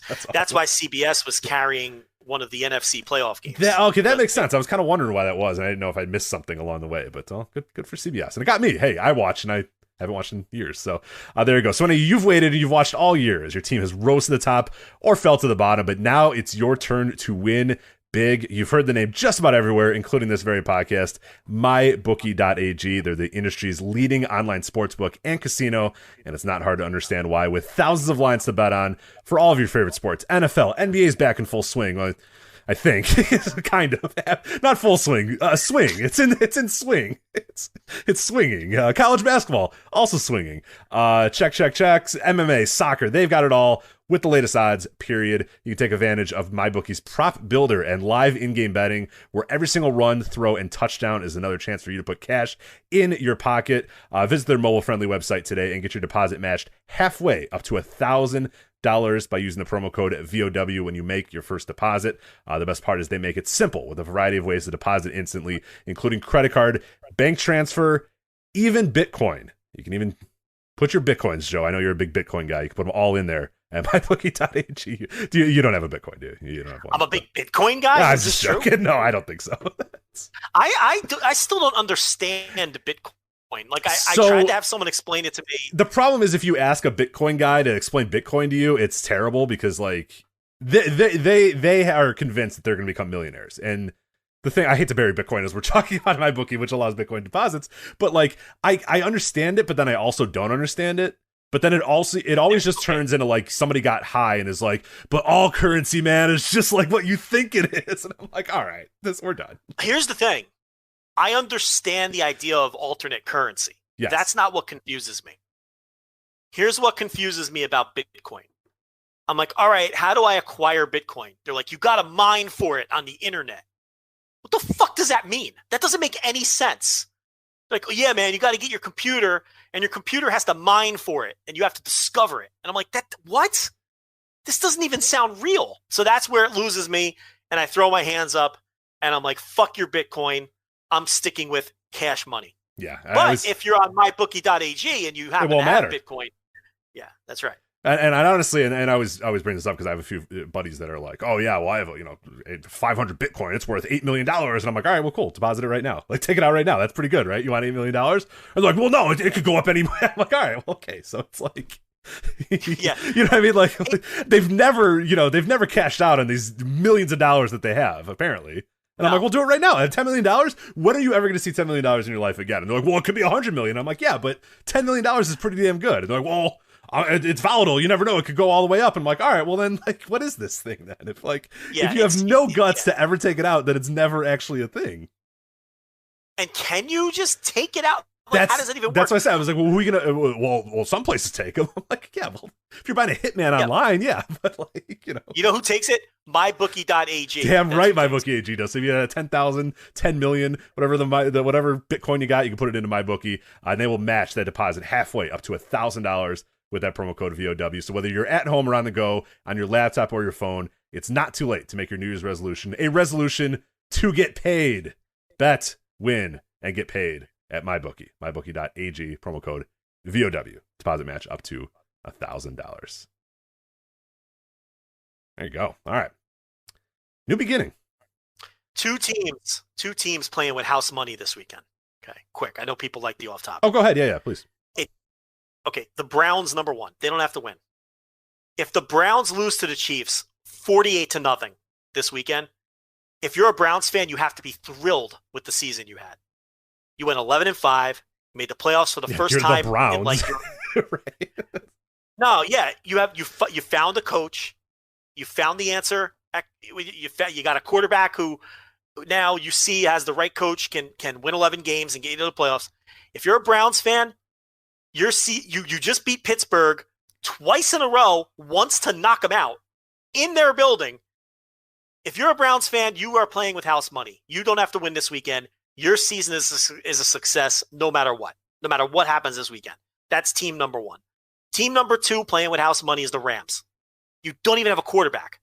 One guy has a broken neck, and he's not playing. So is that the official injury? I watched it happen, and no. I shouldn't say that. He doesn't have a broken neck. He had a stinger, but he's ruled out this weekend. Got it. So you got one guy with a neck injury, and you got another guy who literally cannot grip the football. You don't have a quarterback. You're going to Lambeau Field to play a 13-win Aaron Rodgers team. Guys, if you're a Rams fan, you lose this weekend, it's okay. You knocked the Seahawks out of the playoffs in their building, your rival, last weekend, without a quarterback. You beat Pete Carroll and Russell Wilson without a quarterback and knocked them out of the playoffs. Rams are playing with house money. So those two teams, I think the Browns and the Rams, play fast, play loose, bring the house. They have nothing to lose. It's what they call in gambling a free roll. All upside, no downside. They have nothing to lose this weekend. So I think the Browns and the Rams are dangerous. You play loose. Now, the other two games, that's not the case. You know what I mean? So you've got Saints and who are the Saints playing? The Bucks. This is a tremendous lineup here. I'm looking at this right now. Yeah, they might have gotten me for another week here. This is some pretty good matchups. You got Breeze and Brady. That's Super Bowl or bust. That's a lot of pressure on both of those teams. Breeze might be done after this year because he already has a contract with NBC. Okay, so this might be it for him. Brady knows he's running out of time. Those teams, it's Super Bowl or bust. And the other AFC game is Ravens and Bills. Help me out. Ravens and Bills. I mean, those are legitimate Super Bowl contenders. It's disappointing. Whoever loses those games, that's disappointment. You can be depressed next week if you're a Bills fan and you lose that game to the Ravens. You're a Ravens fan, you lose. You're going to have to listen to everybody say Lamar Jackson can't win in the playoffs again. You have a right to be depressed. You're a Saints fan, that could be the end of Breeze. You're a Bucks fan, you went all in. You went out and got Tom Brady. You went out and got Antonio Brown. You went out and got the Gronk, okay, who hasn't played well, by the way. But it makes Brady comfortable, so you do it. You got to win this. It's Super Bowl or bust for these teams, okay? You're the Browns or the Rams. It's house money. No one expects you to win. So I think, there's teams this weekend with, different expectation levels and motivation levels. So it's a very interesting weekend from that perspective. Chiefs and Packers, those would be devastating losses if they lose to the Browns or the Rams. The Chiefs are what, 10-point favorite, 10, 11-point favorite? Let's see what my bookie does. Let's see what my bookie's got for those. So. They can't lose that game, and they didn't play well down the stretch. Well, by their standards, they didn't play well down the stretch. Packers up in Lambeau playing against a team with no quarterback. You can't lose that game. So, dangerous opponent. All right, so which one are you talking about? Which game we're looking for the odds on? This is at my bookie, by the way. Browns. These odds. Browns are plus 10 right now. Plus 10 right now. 10-point dog. Yeah, so I nailed it right on the line. I would say, I haven't looked at these yet. I would say the Rams are probably about 7.5 point under. They're plus 7. Rams are plus 7. Okay, so that's what I'm talking about. These are overwhelming. To get the Browns on the money line are what? Like plus fucking something stupid. Yeah, plus 380. Plus 380 for the Browns money line. All right, not as high as I thought. So it's like, these teams are playing with house money. How can you not be satisfied with your season if you're a Browns fan? This is more than you could ever dreamed of. And this is the next step. Now, next year, if you're a Browns fan, you're not satisfied with losing in the divisional round. Next year, you want to take another step. You want to at least get to the AFC Championship game and take that next step. Next year, if you're a Rams fan, you have a healthy quarterback. No, you're not satisfied with the divisional round because they should be, with McVay and that roster, they should be a Super Bowl contender every year. But this weekend, Saturday, I'm going to be watching that game with my feet up. There's no pressure. It's the kind of game where if we're down 17-3 at the half, I'm just like, you had to see that coming. So, just trying to talk the Browns fans and the Rams fans. Just be reasonable this weekend. You're playing with house money. And if you have that Rams defense, listen, you can be dangerous for anyone. You know what? The Rams have a real 2000 Ravens feel to them. Yeah, I was watching that. That's a big reason why I actually stayed with the games, is that it was just awesome to see, because like a lot of times in the NFL I watch, and every time I'm a little bored by today's game because it's just like, penalty penalty replay. It's just like, oh god, it just takes forever. Dude, this was like hike boom fucking sack, hike boom, you're getting killed. Like it was they were like ferocious. The Seahawks couldn't do anything. It was like they were scared to hike the ball. They were scared to have the ball because they knew, oh God, that team's against us. They were killing them. It was really fun to watch that. It did harken me back to the Ed Reed, Ray Lewis. Who the fuck? Who was the white guy? Who's the white? Yeah, not Saragossa. Who's the other white guy? No, I'm thinking of John Lynch on the Bucs. That's not who I'm mixing that up. But yeah, Saragossa, yeah, Ray Lewis, Ed Reed. And that's the Ravens team you're thinking of. Yeah. That's the they have a real 2000 Ravens feel. They've got the best defensive player in the league, arguably the best player period in the league. You can't throw on them. I mean, Ramsey and Darius Williams and Troy Hill, you can't throw. If you even have time in the pocket, you can't throw on them. And then the offense is just such a struggle because they don't have a quarterback. So, they want to muck it up and get to your quarterback. It's a dangerous feel. And the Browns, fucking house money. Just go into Kansas City and just, if you can cause a turnover or two and just play fast and loose offensively, I'd bring the house on Mahomes. I mean, fuck it. Those are very interesting games to me.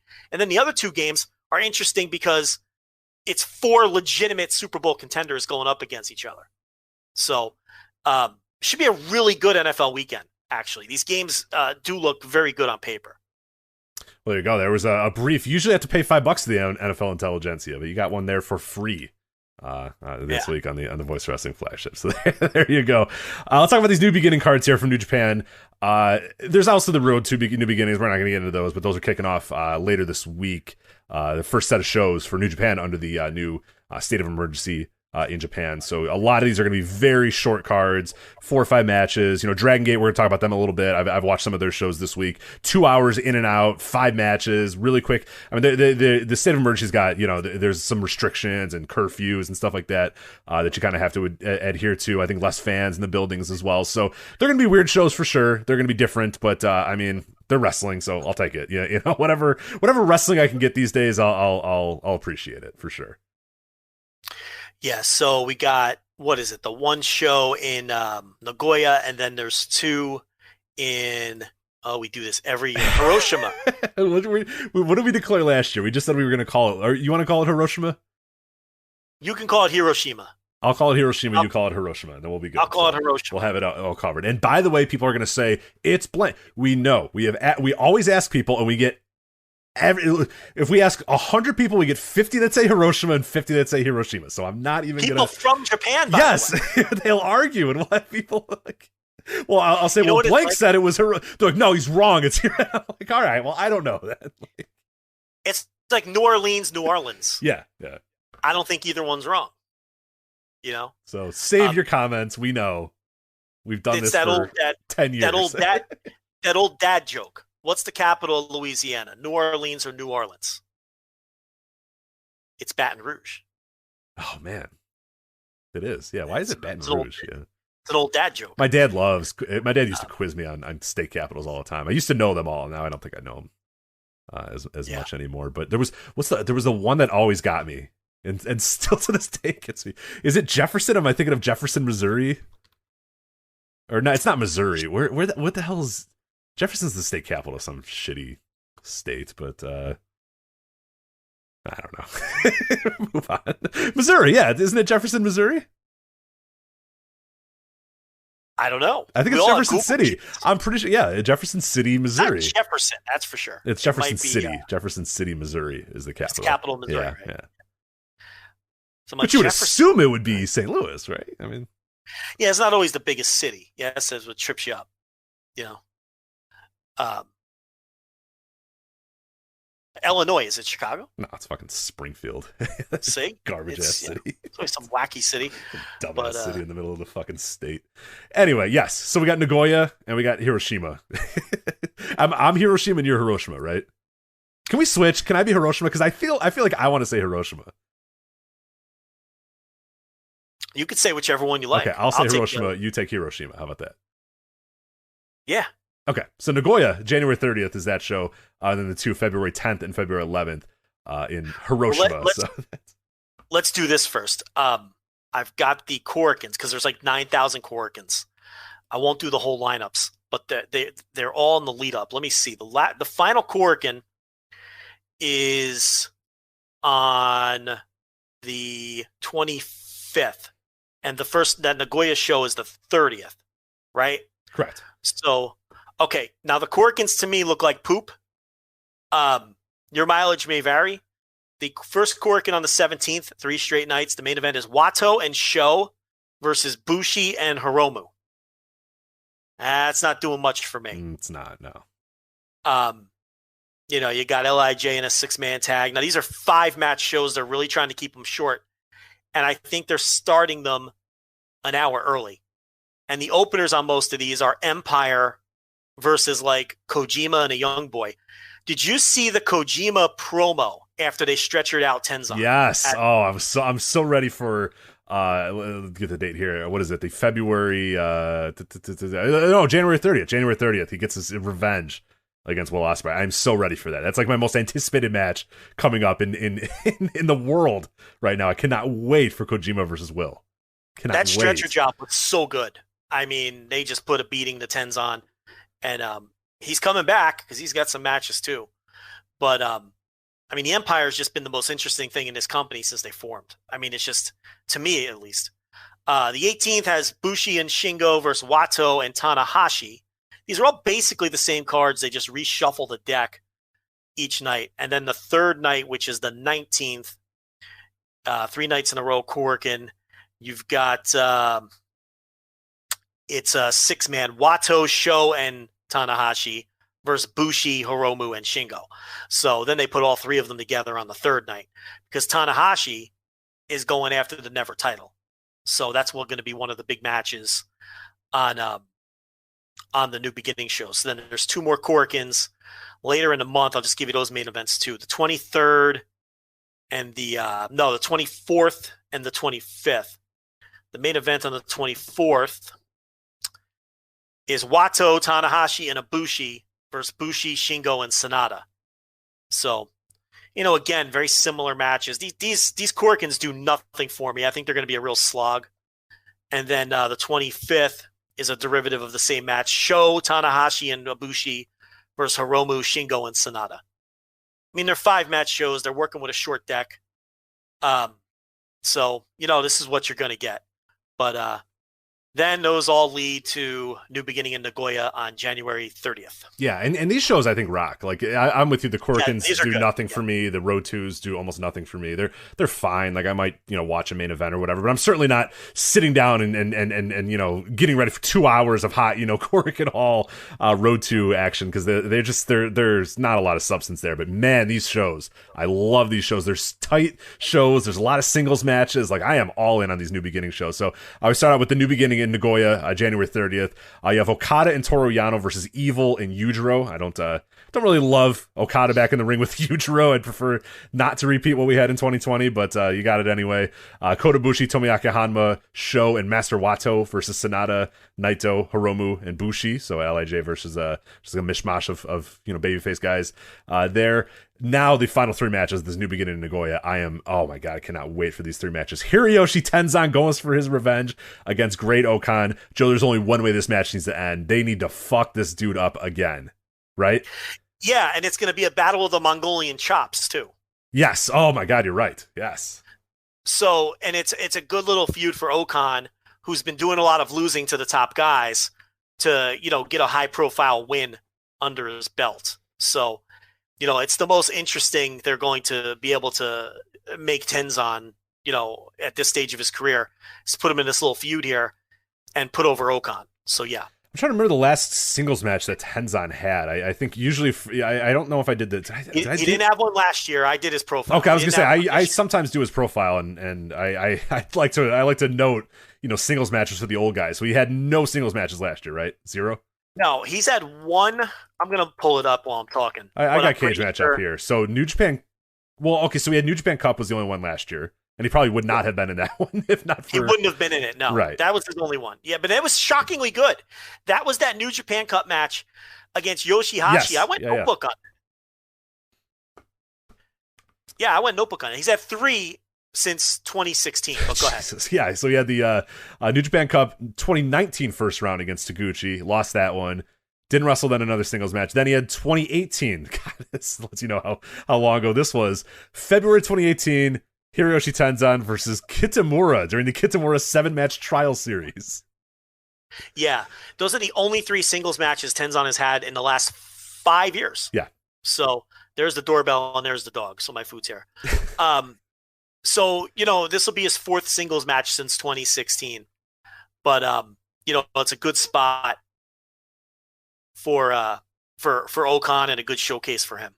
I can faintly hear your dog barking, but my dogs can hear your dog barking for sure, because they're like, their ears are popped up and they're excited about something. I think they heard the doorbell too, which is just very strange. So, all right, let's go on then. So we have Tenzan and Okan, Kojima versus Will Ospreay, as we said. I mean, you talk about that promo, you talk about Will, you talk about the Empire, you talk about Kojima getting a singles match. I mean, this is, we talked about, Kojima and Kenta being the Joe Lanza, the Voice Wrestling Flagship Produce match. This is central casting. Kojima versus Will in a fucking singles match. Yeah, I mean, what COVID is doing is putting Kojima back in the spotlight. I love it. COVID's real good. Match. Turns out COVID is good. Yeah, COVID rules. So this has a chance to be great. Oh, Kojima's really going to go in there. Yeah, you know the type of effort you're going to get here, and the way they built it up. They built it up by him. You destroyed his tag team partner, his best friend. You killed that man. He had to go out on a stretcher. You don't think Kojima's going to come into this match, fucking guns blazing with that arm, just fucking trying to take this dude's head off? Oh, I cannot wait. Well, if you notice, okay, none of these guys are wrestling in Hiroshima. Oh, right. Yeah. It's almost like 2 different tours in some ways. Yeah. The Empire and Tenkoji, they're not wrestling in Hiroshima at all. So I feel like they're just going to destroy these old men, and maybe write them off for a while. Because they're not even in like follow-up tags. Isn't that a little odd? I mean, it is strange, but yeah, it makes sense though that would be I mean, the heat of these two. I mean, they're going to leave both these guys laying. I know for a fact Tenzon's going to be left laying. Maybe they leave Kojima. Maybe Kojima gets taken out on a fucking stretcher, like or something like that. Or he wouldn't stun me. There's heat. There's clear heat that is designed here because you're right. It's not 2 days later they're going to be yucking it up with Master Wato. You know what I mean?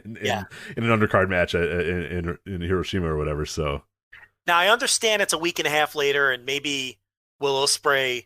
Well, isn't Will Ospreay? He's living in Japan, right? I believe so. Yeah, I'm almost positive he is. Because I'm saying, like, if maybe he goes home, Okan can't wrestle by himself, and Cobb isn't there. I don't think he's going anywhere right now anyway. So that's.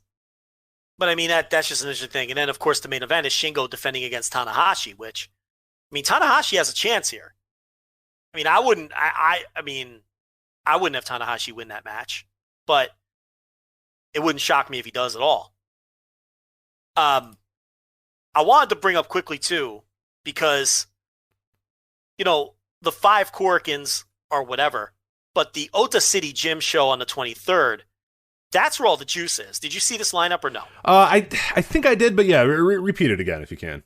I'll give you the highlights. So first of all, World Class Tag Team is getting back together for the first time in 3 years. Gato and Jado are on the card. Ooh, okay. And they're facing Suzuki and Doki in the opener. So I get a chance to write about World Class Tag Team again in the book next year. Tenkoji versus Okan and Will Ospreay. Straight up tag match. And then the Rich Crate special. Elimination match. Oh, let's go. Wato, Sho, Hanma, Tanahashi, and Ibushi versus LIJ. So that'll be a lot of fun. I love the New Japan elimination matches. No, they do a tremendous job. Yeah, I cannot stand Survivor Series matches, but I fucking love New Japan elimination matches. There's just so much heat with them. They do a great job with them. Yeah, and then the main event is for the junior tag titles. It's Kanemaru and Despy versus Ishimori and Phantasmo, which I think Ishimori and Phantasmo will win that. But yeah, so mid-level Despy headlining Ota City Gym. There you go. Mid-level no more. Mid-level no more, Joe. That is way better than the Korakuens. I mean, it's not even close. I mean, that is almost as good, just as good as these new beginning lineups. I think it's better than that lineup is right up there with this night. Yeah, both night 1 and night 2 the Hiroshima ones are they're okay. But I kind of like that card a little bit better when I run these down. But real quickly here, let me just do this. I am way more into the Ota show than night 2 in Hiroshima. Yeah, night 2 is real desperate looking. Yeah, we'll start out here with night 1. Yeah. Yota Tsuji, Yu Uemura, and Gabriel Kidd, Minoru Suzuki, Desperado, Yoshinobu Kanemaru, just young lions versus Suzuki gun guys. Master Wato versus Bushi. Jesus Christ. Random singles match. Can you imagine? No, well, you know what I mean. Use a little foresight here. Look at the main event. Stink, I know. Look at the main event. I know. So Hiromu's going to beat Sho, and Master Wato is going to walk out at the end of the night and pose a challenge. Can't you see that happening? I don't want it to. No. I mean, nobody wants that. No. But I think Okada, Toru Yano, Hiroki Goto, Ishii, and Yoshihashi, just a whole glut of chaos guys versus the LIJ guys. Evil, Yujiro, Dick Togo getting in the ring there, getting in the 6-man. Taiji Ishimori and El Phantasmo. So excited to see old Dick in there. So I'm excited to see Dick take a money clip right. And that one. Kota Ibushi and Tomoyaki Hanma, love that team, against Sanada and Naito. And then IWGP Tag Team titles, Gorillas of Destiny versus Dangerous Techers. Yeah, falling asleep now just reading that. I know. Who could possibly care? But at least the main event I'm pretty excited about. IWGP Junior title, Hiromu versus Sho. So that should be pretty fun. Yeah, I'll take that Ota show over both of these. Yeah, honestly, now that I read them down for sure, because night 2 is real bad. Actually, now that I look at it, so it starts out obviously it's all about the main match, the main event, Kota Ibushi and Sanada for the double titles. We'll talk about that as we get closer and predict and all that sort of stuff. But I'm guessing that they're not doing New Beginning 2012 here, and I don't think Sanada is going to shock the world and defeat Kota Ibushi to win both the titles, but we'll see. But otherwise on that show, Hiroki Goto, Ishii, Yoshihashi, Yota Tsuji, Yu Uemura, Gabriel Kidd as the Young Lions, Minoru Suzuki, Desperado, Kanemaru versus Yujiro Takahashi, Taiji Ishimori and El Phantasmo, Hanma, Sho, and Wato versus Naito, Hiromu, and Bushi, Okada So, and all right, Yano. so stop, Oh yeah, sorry. stop. So there you go. You have Watto on the opposite side of Hiromu right there. Oh, you're right. God damn it. Gross. Don't like this at all. Okada and Yano versus Evil and Dick Togo. Don't do this to Okada again. Well, they're doing nothing with Okada on this tour. Okay, he put Will Ospreay in the rear view, and he's just paired up with Evil for the most part. So, I don't know. Are we getting some random Okada Evil singles match? Which, at some point, I mean, I don't know. I guess. But that does nothing for me. Nothing with Evil is going to do anything for me. But it's just Okada really just has no prominent spot on this tour. It's just not his tour. Yeah, no, it really. Yeah, it's good. I mean, because he's against Evil on both nights in terms of stuff. So yeah, it's obviously that aspect of it. But yeah, it's kind of. And Naito too is kind of like in the shadows of this tour as well. Sure, yeah, absolutely. And then Taichi, Zack Sabre Jr., and Dookie versus Tama Tonga, Tangaloa, and Jado. One of the classic, like, we just had a match, now let's have another match. With other bad wrestlers type things, which is always kind of wonky, especially when you already have your title match, and then your main event of, as we said, Ibushi and Sanada. That show stinks, Joe. That night two is not good. So yeah, we'll take the Oda Ward show for sure over this one. So yeah.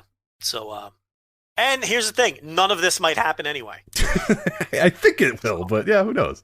February's a long time, man. 2 weeks are a long time. A week's a long time. 10 days is a long time. Who the fuck knows? Who knows? Tokyo just set another record, 1,500 cases or something like that. I don't know. So, this is Hiroshima though, but who knows?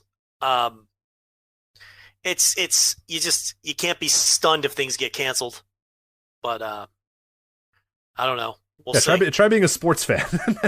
Like that's. Yeah, I mean, I think if you're a wrestling fan, you might be like, "Oh my god, they have to cancel these shows." As a sports fan, I'm like, "Yeah, whatever." Said 4 NBA games canceled last night and stuff. So.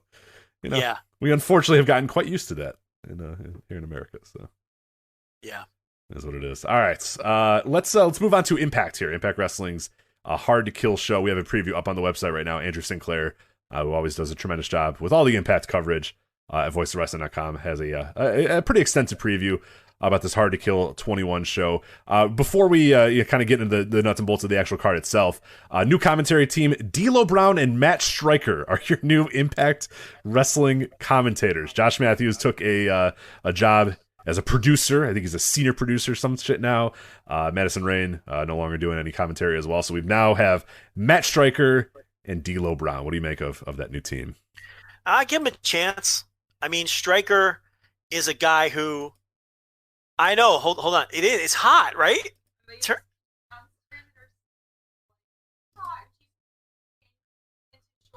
I'm sweating in here. Turn that heat on. I was going to say the same thing. Flip that fan on too. It's all right. What'd you get us? Oh, okay. All right, good. Well, yeah. Listen, I'm a man with a hearty appetite. I got you the steak too. Wow. Listen. Damn. Tremendous job. You're doing great, yeah. Maybe I'll give you a little something later. How about that? You would love that, huh? Oh, wow. All right. You too will get the monster. That's right. Okay. All right. We'll hurry the show up. You got a steak and then some sex to get to, so I'll get that. She got me the burrito steak, monster steak burrito. Monster steak burrito and some.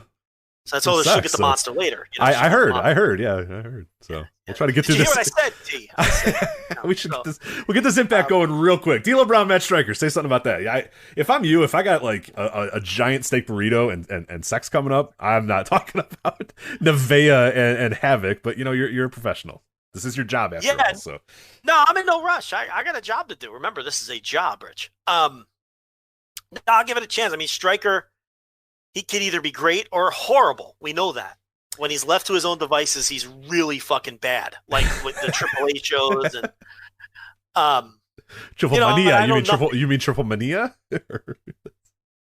Yeah. Blue Demon Jr. Yeah. And D'Lo Brown, I don't know. I've never heard him call I have no match. clue. Yeah, no idea. Loved him as a wrestler. I don't know anything about his commentary game, so. Will he wear the chest protector? God, I hope so. That'd be awesome. Remember his weird ROH run when Jim Cornette was like, I got it. D'Lo Brown is what you guys want. That was, no. That was, Pierce used him too. Do you remember Adam Pierce era D'Lo Brown where he was winning his matches with low blows and Yes. schoolboys. When I stopped going to Ring of Honor. Talk about what nobody wanted. I mean, just atrocious. Yeah, everybody gives a lot of shit to the Cornette era Ring of Honor, but the Adam Pearce level was almost as bad as well, because he decided overnight that it was going to become like a Southern Heat promotion. It was just like, what? Yeah, it was a shock to the system for sure. So anyway, yeah, that's your commentary team. So I know that before you get into the card, the Brian Myers Josh Alexander match has been moved to the pre-show, Rich. So quick note on that. Damn. Well, I said on the you really couldn't find a spot for Josh Alexander on the show? No, it's on the pre-show. This had a build this week on Impact too. Brian Myers is claiming that there is a Canadian bias in the company. Okay. And Josh Alexander is getting preferential treatment because of it. So they're going to settle this on the pre-show. He's getting preferential treatment. That's right. Yeah. So they have to wrestle on the pre-show. Okay. All right. Correct. Makes sense. All right. So when we talk about this Hard to Kill, the point of this really at the end of the day is going to be the main event here that we're talking about. Kenny Omega and the Good Brothers versus Rich Swann and the Motor City Machine Guns. I mean, that is the point here. This is the big deal. And it relates a lot to what happened on AEW this week. You know, obviously, if people didn't see AEW or didn't listen to your TV reviews, I guess the live people couldn't, or maybe some of them could if there are these maniacs that go 2 times or 3 times or whatever. But people are listening on demand or whatever to the show. If you listen to Thursday TV reviews, the breakdown, all that sort of stuff. But essentially what happens is Kenny Omega and Don Callis are backstage. You know, they're with the Bucks, and they say, okay, we're going to go out there, you know, have your own entrances, Bucks. We'll go out separate. You guys can come out. And they go, okay, cool, whatever.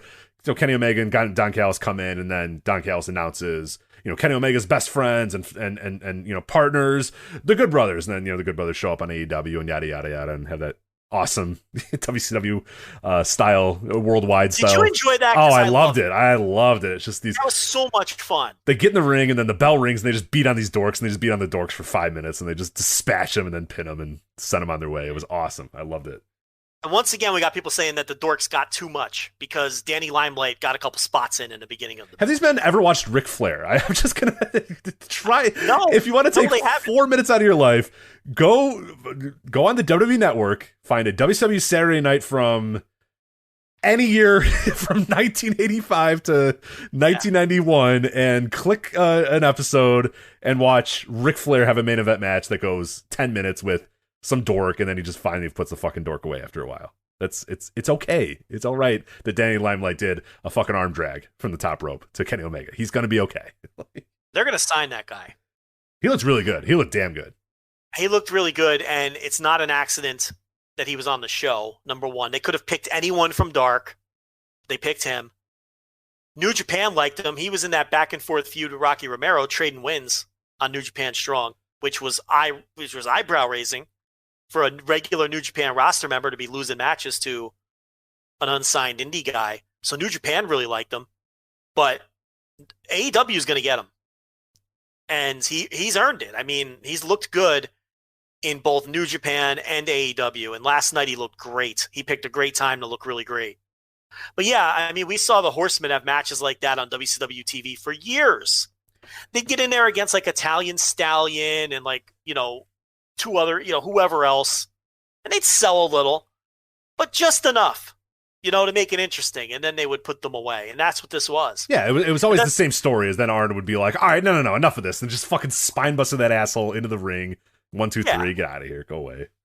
So much fun. And in the post-match, did you notice when the wild brawl broke out and everybody came down, did you notice Kenny Omega and Don Callis slinking out of there like a couple of cowards? Loved it. Into the back. God, this was just such great television wrestling, that whole segment. I loved it. So anyway, that's the setup for the main event on this show on Saturday. Saturday. Yeah, it is Saturday. Well, I was going to say kind of the setup, because what you heard, if you're an AEW viewer and you're trying to decide whether this Impact Hard to Kill is worth your hard-earned money on Fight TV or whatever, voicewrestling.com/fight, by the way, if you're going to order it on Fight. You heard that Kenny Omega will be one of the first AEW guys to wrestle on an Impact pay-per-view. And then Tony Schiavone told you that he thought the pay-per-view was called We Are Dead, and then didn't correct himself, and that was it. Oh, okay. So that's it. So there's your build for Hard to Kill on AEW this week. Well, the build on Impact was maybe worse because that was my second point. Rich Swann beat Machine Gunka with a schoolboy, like a banana peel. Yes. I don't know if that's how I'd push my world champ headed into no. I mean, that's a little weak. I'd rather have Kenny Omega sell a little bit for Danny Limelight than have Rich Swann win via schoolboy banana peel over Carl Anderson for the go home. I don't know. Impact is so bad. It's really bad. Yeah, it's a really bad show, and it has no business being this bad because they have a good enough roster to where the show could be decent. And I think smart people running it. I don't know. I don't get it. I don't get it. I don't. I just don't think they care. When I watch Impact, I get the sense that the people running it don't care, and it's a big joke to them. And they know they're on stable ground with Anthem, and that for once they're not in danger of going out of business any second. So they just fuck around. And there's no filter. It's a bad show. So I guess the big part of this, main event is okay, what the relationship with AEW, the benefits, and we talked about it initially when it started with Kenny and whatnot. It was like, okay, what is the purpose of this? What is the goal? Who will benefit? Both parties should benefit. What benefits will Impact see? What benefits will AEW see? We talked about it the week after when we looked at the numbers and how they kind of plummeted after that first week with Kenny. Well, now that we're coming up to this pay-per-view, which is really built on the backbone of Kenny Omega is here, and Kenny Omega is going to be in our main event, and he's going to wrestle. I can't say that Impact's getting anything out of this fucking thing right now. Impact or AEW? I think AEW's getting stuff out of it because they had a pretty cool angle with the Good Brothers. They're going to have a great angle with the Young Bucks. We had somebody on the Q&A that brought up a really, really cool sort of mini story where, the Bucks, how you build the blood and guts by, the Bucks getting turned on by, the Good Brothers and Kenny doesn't need them anymore. And all that sort of stuff. So there's a lot you can do with it. There's a really cool story that you can definitely do with the Good Brother. And they might have already, they might have the Good Brothers now. You know what I mean? Like, I don't necessarily think like Doc Gallows is like an essential piece of this company, but they have stuff they can use with those guys. They have story they can use with them. I think they've absolutely enhanced the Kenny Omega character through that. I think that the relationship with Don Callis and Kenny has definitely helped him. So I could point to a lot of ways that I think AEW's benefited from this relationship just by getting the talent and just having that belt and having him, Kenny feels like a bigger deal because he's on that show. But I'm really at a loss right now, a month and a couple weeks or whatever past, to say what the hell is Impact getting out of this? How many more people are buying the show because Kenny's on it? Well, that's it. They get Kenny Omega on their pay-per-view. And I think that they're hoping it pops a big buy rate or big number of buys. Don't want to piss off Chris Harrington. It pops a big number of buys based on Kenny Omega's presence. Now, you can look at the declining Impact numbers, and they're a little bit above where they started, but clearly lost that big bump that they got when he first showed up. You could look at the declining Impact numbers and how the angle doesn't feel really hot on their TV and say that they're not going to gain anything, but I guess we'll find out.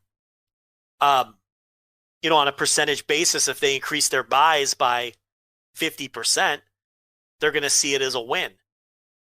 And increasing their buys by 50% really won't even be that high of a total. How many buys are they usually? They're probably doing under 5,000 buys. Yeah, I don't even know do we ever get those numbers? I don't think I've ever even seen those. So let's say they're doing 5,000, which seems high. They do 7,500. I mean, that's a 50% bump. That's I'd say worth their while. So this is really what it'll come down to. Will the presence of Kenny Omega lead to a pay-per-view bump for them? And hopefully we find out whether it did or whether it didn't. So you remember how you said that your lovely wife knows you're doing a job here and doesn't, buys you did it. My wife right now is using her foot to try to turn my computer off. And says, she's been behind me snickering for 10 minutes going, tell Joe I said hi.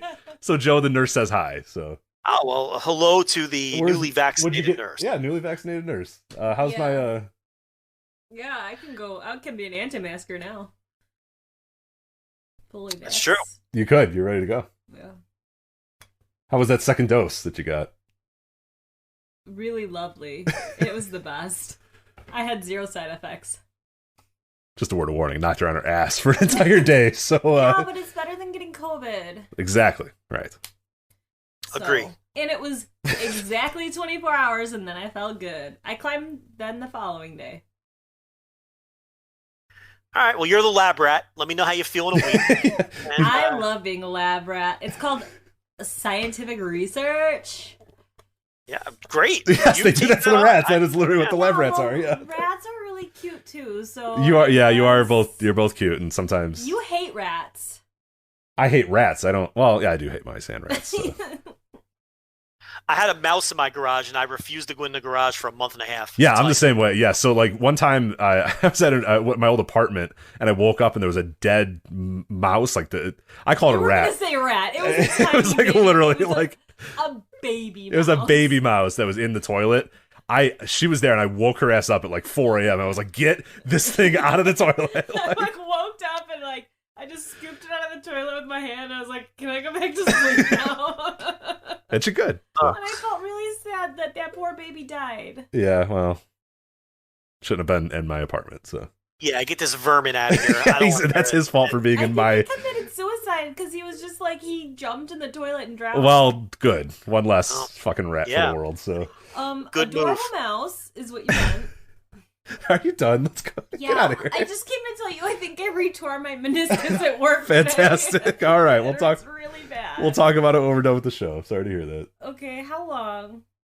I don't know. Longer now that you're talking. Well, I want to know because Joe's got dinner waiting for him. What are you doing? Oh my god, Joe, I'm so sorry. Is Go. it spaghetti? No, it's a monster burrito, monster steak Ooh. burrito. That sounds amazing. And he's getting sex afterwards too, so let's go. I'm a vegetarian, so I can't eat that, but it sounds amazing. Bye. Oh, also, Jesus I Christ. totally agree with what you guys were saying about Kenny Omega Uh-huh. and the Young Bucks. Great. Yeah, we make great They points. We do it. We're tremendously smart, and we understand. what we're You're doing. tremendously smart. Yes. Do you consider this a job? What I'm doing right now? No. Okay. See, that's what I'm talking about. Am I working while I'm doing this? Am I working? I currently literally tore my meniscus at my job, Uh-huh. so you might have to employ me at this job soon. I'm I can not do that. splitting it another way. So I'm that gonna is quit not my happening. nursing job and make this my. So yes, I do consider this a job. Okay, because great, it's gonna cool. be Well, my then I got to full-time do my job. job. So, I gotta do my full time. well, I got paying customers. So let's go. Listen, I got 1,000 Iceland paying isn't- customers right now. So Iceland isn't paying for itself. She should hit the I bricks. love all of you guys, You know? and I still want new carpet. We've go talked about eat this. dinner. Go eat dinner. Got your torn meniscus ass. That's wants to not a joke. If she wants to go skipping around the Rocky Mountains twice a year, she needs to. This is, you know what I mean? Yeah, I do. I'm aware. Jeez. Yeah, I get it. You're not nice. I'm gonna send. Joe was being mean. I'm fine. Tell Joe I'm gonna send Hans to Texas. Okay. How long is this going to go on for? One more minute. 60 seconds. Put her on the fucking clock. I gotta tell you, the dichotomy of these wives is something else. Yeah, you got yours saying, hey, babe, I got you a monster burrito, and and I got this. I know you're hungry. I bought you a delicious meal, and I'm gonna give you some action later. Compared to that, I mean, it's just a wild dichotomy. I wanted to say that I'm What? Okay, you're back excited now? about New Japan Wrestling. We're talking about Impact. None of these men are in New Japan. Yeah, I'm really excited Yeah? about Impact Wrestling, and I think that No, the you're not. relationships that they're forming are really elevating the Young Bucks and Kenny Omega. They're making great strides. It's making them into heroes. They're like above healthcare heroes now, basically. You think Kenny Omega is now a hero? She's, more than a healthcare hero. Yeah, Wow. like We're there's being those who cure patronized now. COVID, We're and being then there's patronized. Kenny Omega. Mm-hmm. So, You're and right. I said cure COVID. There's not even a cure for COVID Okay. yet. But you have some of those weed chocolates in the. Maybe I already ate them. I Maybe can that's why I'm tell, I here. can tell. No. And Good there's night. CBD. Good night. See you soon. As the nurse, that is your life depends on that woman. So I'm a great Yeah. nurse. that's if you go to I'm a shitty wife, but I'm a great nurse. that is true. I can attest to that. Both parts. Wow, All right. something else. Where were we? Oh yeah, what the hell is this doing for Impact? I think we're yeah. Well, we talked about that. Whether Omega's going to pop a buy rate or not. We moved past that. I think we're running down the show now. Okay, all right. Well, there's that. I'm still looking forward to the match. Kenny and the Good Brothers, Rich Swann and Motor City Machine Guns. I think somebody had this point. I forget who it was. It might have been on our Slack. It may have been on Twitter. But like, dude, the fucking suntan man, like that dude is so bad, and he's been a huge part of so many stories for the last decade. Yeah, I mean that guy, good. He is the good brother of all good brothers, because that dude is such a good brother that he gets involved. He's in the main event of this Impact pay-per-view. He's on AEW, and he's fucking terrible. He's so bad. He's never been good ever. Yeah, the suntan biker man. We got to get that clip of him saying he wants to choke us. We got to get the clip of that. It's a great clip. Oh god, the suntan biker man, he's so bad, but he's in the main event against Rich Swann and the Motor City Machine Guns. I mean, it sounds like an awesome match. I can't wait to watch it. But yeah, what interest level of Impact though? Definitely not at an all-time high right now. If you're gonna get the Impact effort levels though, that's true. Yeah, is Kenny gonna really go out there and bust his ass? I don't know. Yeah, I mean, I know. I don't think Machine Gunka's doing it, and I know Suntan Biker Man ain't. So it's really up to Chris Sabin to save the day here. So the TV main event didn't exactly light my fire for this with Machine Gunka versus Rich Swann. That was not good. So I will see, but it is a one-match show in terms of public interest for sure. Yeah, definitely. Other matches on the show, we'll kind of run these down here. We'll go from the top to the bottom. Impact X Division title, Manic versus Chris Bay versus Rohit Raju, because got to be a three-way. Can't just have a one-on-one match. Got to get a bunch of people involved. Did you see Chris Bay and Rohit Raju took on Manic and Suicide? Oh, it's so weird. It's so crazy. Yeah, I know, that was interesting. I mean, it was obviously Caleb with a K. Excuse me. You can tell by the shape of his body, like it was Caleb with a K. I'm so good at identifying these masked wrestlers. I'm telling you. Yeah, that was the setup for I don't know why Chris Bay is like. They've taken such an odd turn with him since it appeared as though he was getting a push a few months ago. But anyway, three-way for the title. I think Manic will lose the title here. I do too. Yeah, I think Bay will. Probably, but I could see Rohit doing it too, and I like Rohit. I love him. I think he's one of my favorite parts of it. He's done a great job. So I hope if he gets it, I'm fine with that as well. Because he came in as a guy that had like go away heat for me, and he's one of my favorite parts of Impact right now. So yeah, Impact Knockouts. This has been a long and winding road, but we're here. Tiana Perazu versus Taya Valkyrie. Yeah, they're billing this as the longest reigning Knockouts champion versus the current champ. So. I don't know. Taya Valkyrie never does anything for me. Nah. I don't think she's very good. I think she's terrible. I don't think she's like terrible. I think she's terrible. But I just don't think she's very good. So I don't know. It'll be fine, I guess.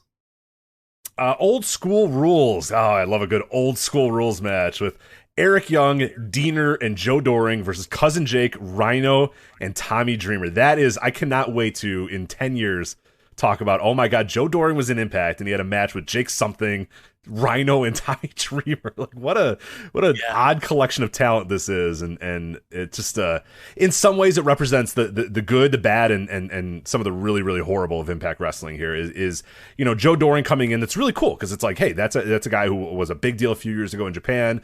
Now he's here in Impact, and he got himself in shape, and he's doing that sort of stuff. And then he didn't wrestle forever. He was just kind of like there and hanging out. Now he's kind of here, so it's cool that he's wrestling here. But yeah, that's cool that he's there. And then the bad is like Cousin Jake. Like, you can't find anything else to do with Jake something than to be Cousin Jake. I mean, I said I thought that Joe Doring versus Jake something could be a really cool match. Yes, like a couple months ago. I agree. This is like a Fire Pro random button match, except you turn the game off when this comes up. Right? You go, no, that's not going to work. No thanks. Yeah. Wait, Rhino and Tommy Dreamer? No, I'm good. Yeah. Yeah. Old School Rules. It's just more excuse for Dreamer to do plunder. Yep. Right. I don't know. I'm glad Doring I want to see Doring wrestle. He hasn't wrestled yet. So I'm into seeing that to see if he can maybe get his mojo back.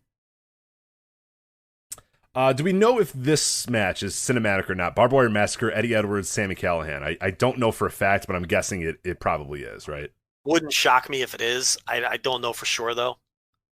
To be honest, I'm not interested either way. But yeah, that's the point here. I mean, I don't care either way.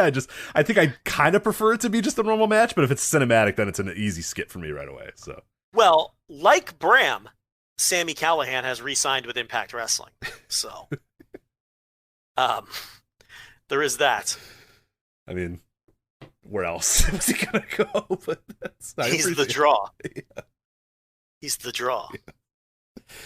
Yeah. It's a conspicuous nickname. It's always been a little conspicuous, the draw name. Yeah. But anyway, so that's that. I mean, is there really a reason to predict? Who knows? We don't know what type of. We don't know if it's going to be a vignette match or a cinematic match or an actual match. So it's like, who knows? Who cares? So I'm still waiting for Eddie Edwards to stop wearing jeans and go back to being a dumb jock. We're like 2 years into this now, so I don't think so. Yeah, I don't think it's ever going to happen. I think he's enjoying his new life as a kind of chubby, jean-wearing kendo stick guy. So yeah, I know. I do this every time I turn on Impact and I see him out there with his silly-looking hair and his jeans, and I'm like, God damn it, he's still that. Like I'm just waiting. Yeah, I'm waiting for the one time where they just announce Eddie Edwards and he's back there in his trunks and he's just out there. But I don't. The farther, I mean, we're legitimately 2 years removed from that at this point. At least it was that whole Tommy Dreamer storyline where he went crazy. And he thought Tommy Dreamer was banging Alicia. And it's been a long time. This match I know you're very much looking forward to. The Karate Man versus Ethan Page. So this will be a cinematic match too. So yay, great. God. It's hilarious, Joe. Come on. Got to give it up. Oh, yeah, it's great stuff. Because you have Ethan Page, and then you have the Karate Man, who's Ethan Page, but he's doing like a karate gimmick. So do you get it? It's so funny. He's got like the headband and everything. Yeah, it's really it's tremendous stuff. And trying to top that incredible match he had with Filthy Tom Lawler in Indianapolis that fans are still buzzing about and is racking up match of the year votes in our poll as we speak. I have a serious Ethan Page question for you. Go ahead. Yeah, shoot. I think there's a real good chance he ends up in AEW. He's worked with those guys before. I think he was on All In, if I'm not mistaken. Yes, yeah. Actually, I interviewed him backstage at All In because he was in the pressers and all that sort of stuff. So, yeah. If he ends up in AEW and Tony Khan reins him in, and there's none of this Karate Man bullshit and Ethan Page played by Julian nonsense, could he be an asset? When was Ethan Page in his career at his very best outside of the runs as the North? I would argue in Evolve feuding with Darby Allin. Yes, I love the Evolve run. That was great. Yeah, when he was just the asshole just destroying Darby Allin. I know he fucking hates that, and he would probably say that it was his worst run, but it was far and away his best run for sure. No, he hates Evolve. He hates Gabe. But as far as from a fan perspective, Gabe reined him in and got the best use out of Ethan Page that anybody has outside of the North, which is a legitimately great tag team. So it's like, I think if you get Ethan Page in a scenario, he's big, he's got a good look, he can work good enough. I don't think he's great, but I think he can work good enough. I think you can get something out of him. Oh, for sure. No, and I saw him locally a lot as well, because there was a time period where in AEW, which he also hates and probably say was his worst run as well, there was a run that he had as the heavyweight champion, the top champion in AEW in like 2015 or whatever, and like they weren't tremendous matches, but because he's never going to be that guy. He's not going to be the guy that's going to go out there and have just an incredible 4.5 star type match or whatever. But like he had some really, really fun matches. I mean, he would kind of slow things down. He was against Gargano. He had a really cool feud with Gargano.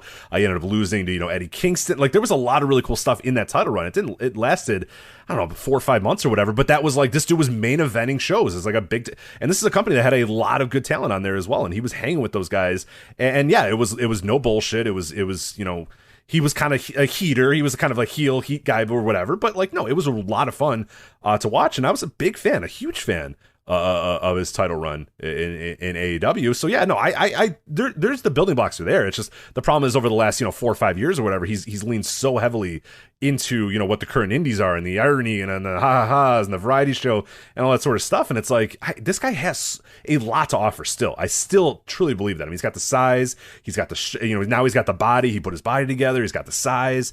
I think at his core, he's a good wrestler. He understands kind of the concepts of, you know what I mean? The base concepts of wrestling. He's a great talker. It's all there. It's just, yeah, you gotta tell him, hey, knock this shit off and let's get to work here. Let's make some money. And yeah, if he goes to AEW, I have all the confidence in the world that they'll do that.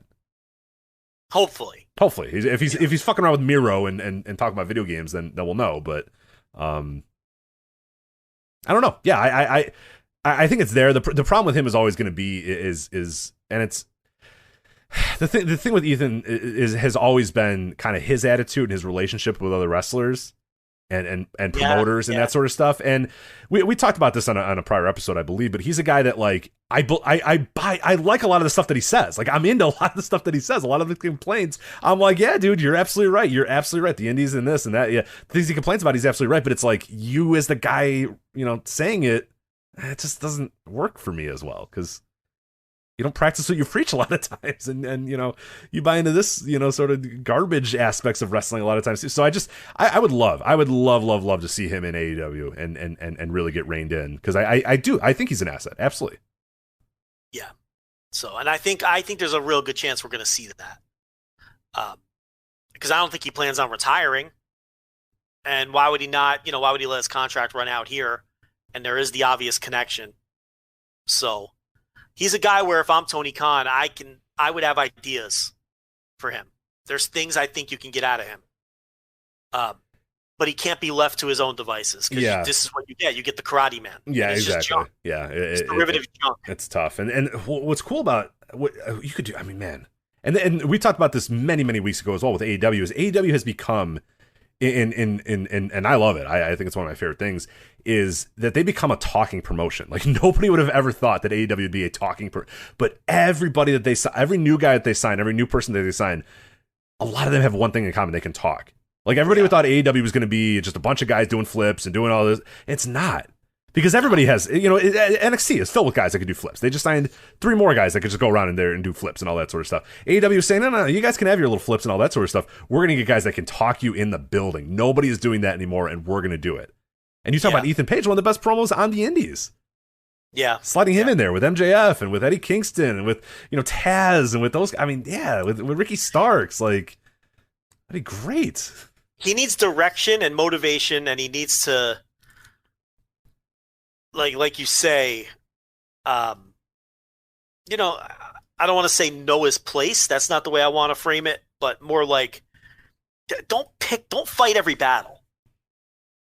You know, I think he's a guy who probably feels like his career should be further than it is. Sure. And and I think he's probably a little bitter.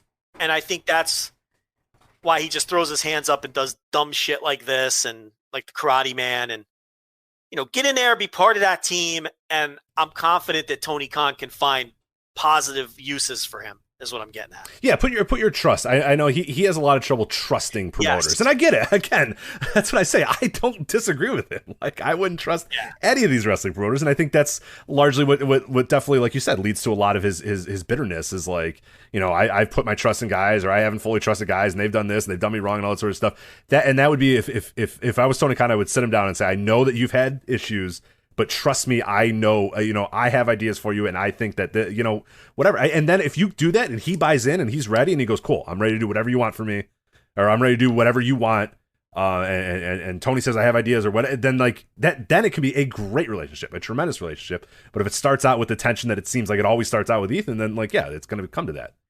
He comes across like a guy who's bitter, who doesn't want you to know he's bitter. Yes. Like he doesn't want you to know. Yeah. It's not bothering me. It's so not bothering me that I don't even think about it. But it's like, anybody who tells you how much it doesn't bother them is, you know, clearly somebody that bothers. And again, like, I don't totally disagree. I think he probably should be farther along in his career, whether it's his issue or promoters' issues or whatever. I definitely think so. But, you know, that would be the time to say, hey, I'm with you. I'm signing. I'm in. What do you have for me? I'm all bought in, because now's the time. It's do or die, because every bridge is done. Then every bridge has been burnt at this point for you know, for better or for worse, for him. So yeah, this would kind of be it if that's what it's going to be. So I mean, hopefully he buys in and does it. So Yeah. But there's Karate Man Ethan Page. The rest of this card, oh, good lord. Rosemary and Crazy Steve versus Tennille Dashwood and Caleb with a K.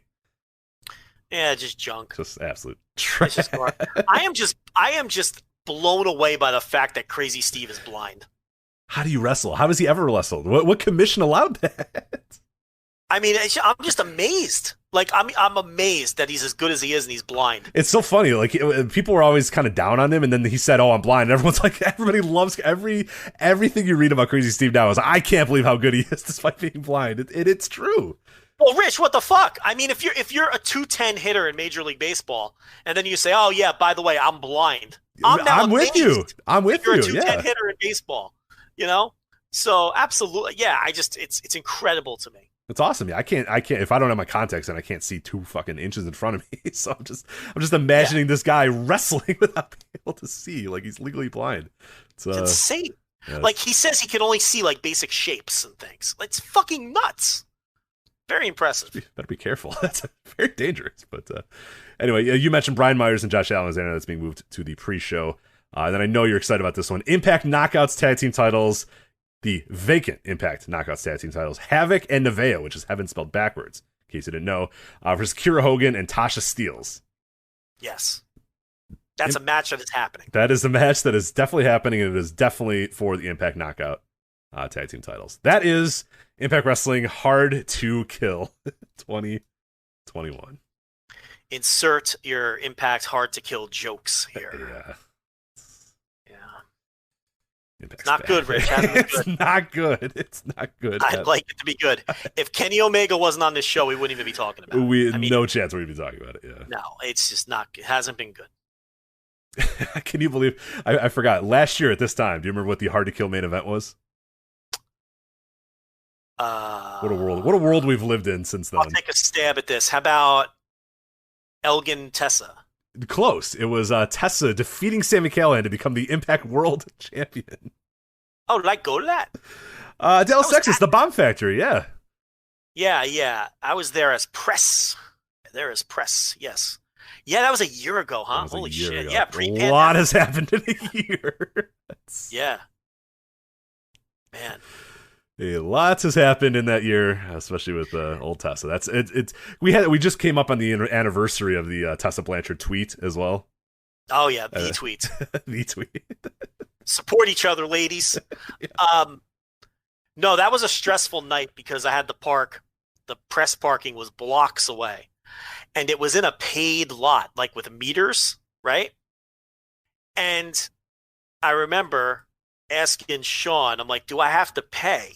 He's like, no, just park in that lot. You're good. I'm like, but it says they'll tow me if I don't want to come back and my car's gone. And he's like, no, we paid for the lot. It's good. I'm like, but other people are in this lot and they've paid the meter.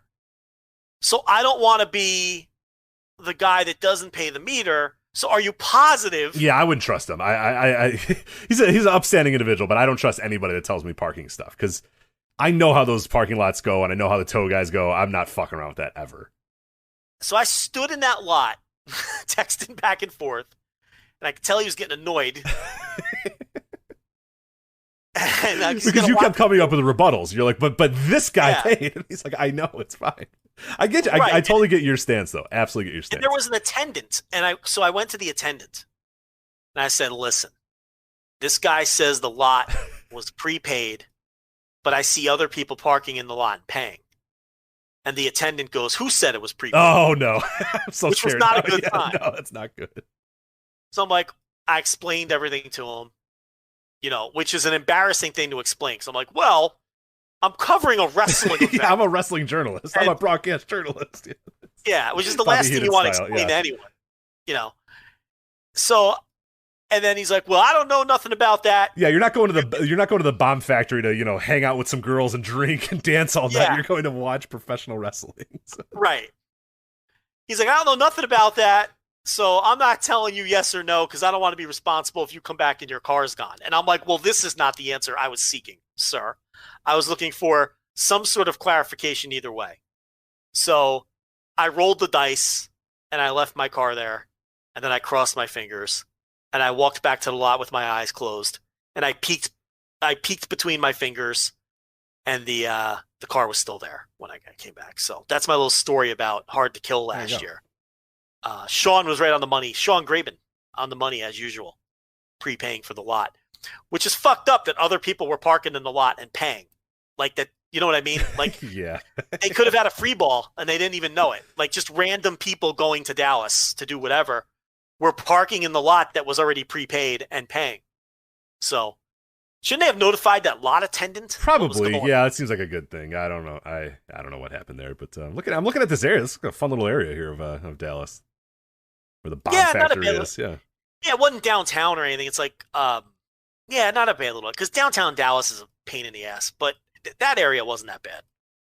I don't know. I was just afraid my car is going to get towed. I'm just stalling because we don't have anything else to talk about. No, we're done. I think we might end the show a little early here because Joe's got sex and a burrito to deal with, and I got a torn meniscus to deal with. So that's how we're going. But anyway, that's it. So anyway, Impact Wrestling, Hard to Kill. We'll have the review up at voicesofwrestling.com. Andrew Sinclair doing that review for us.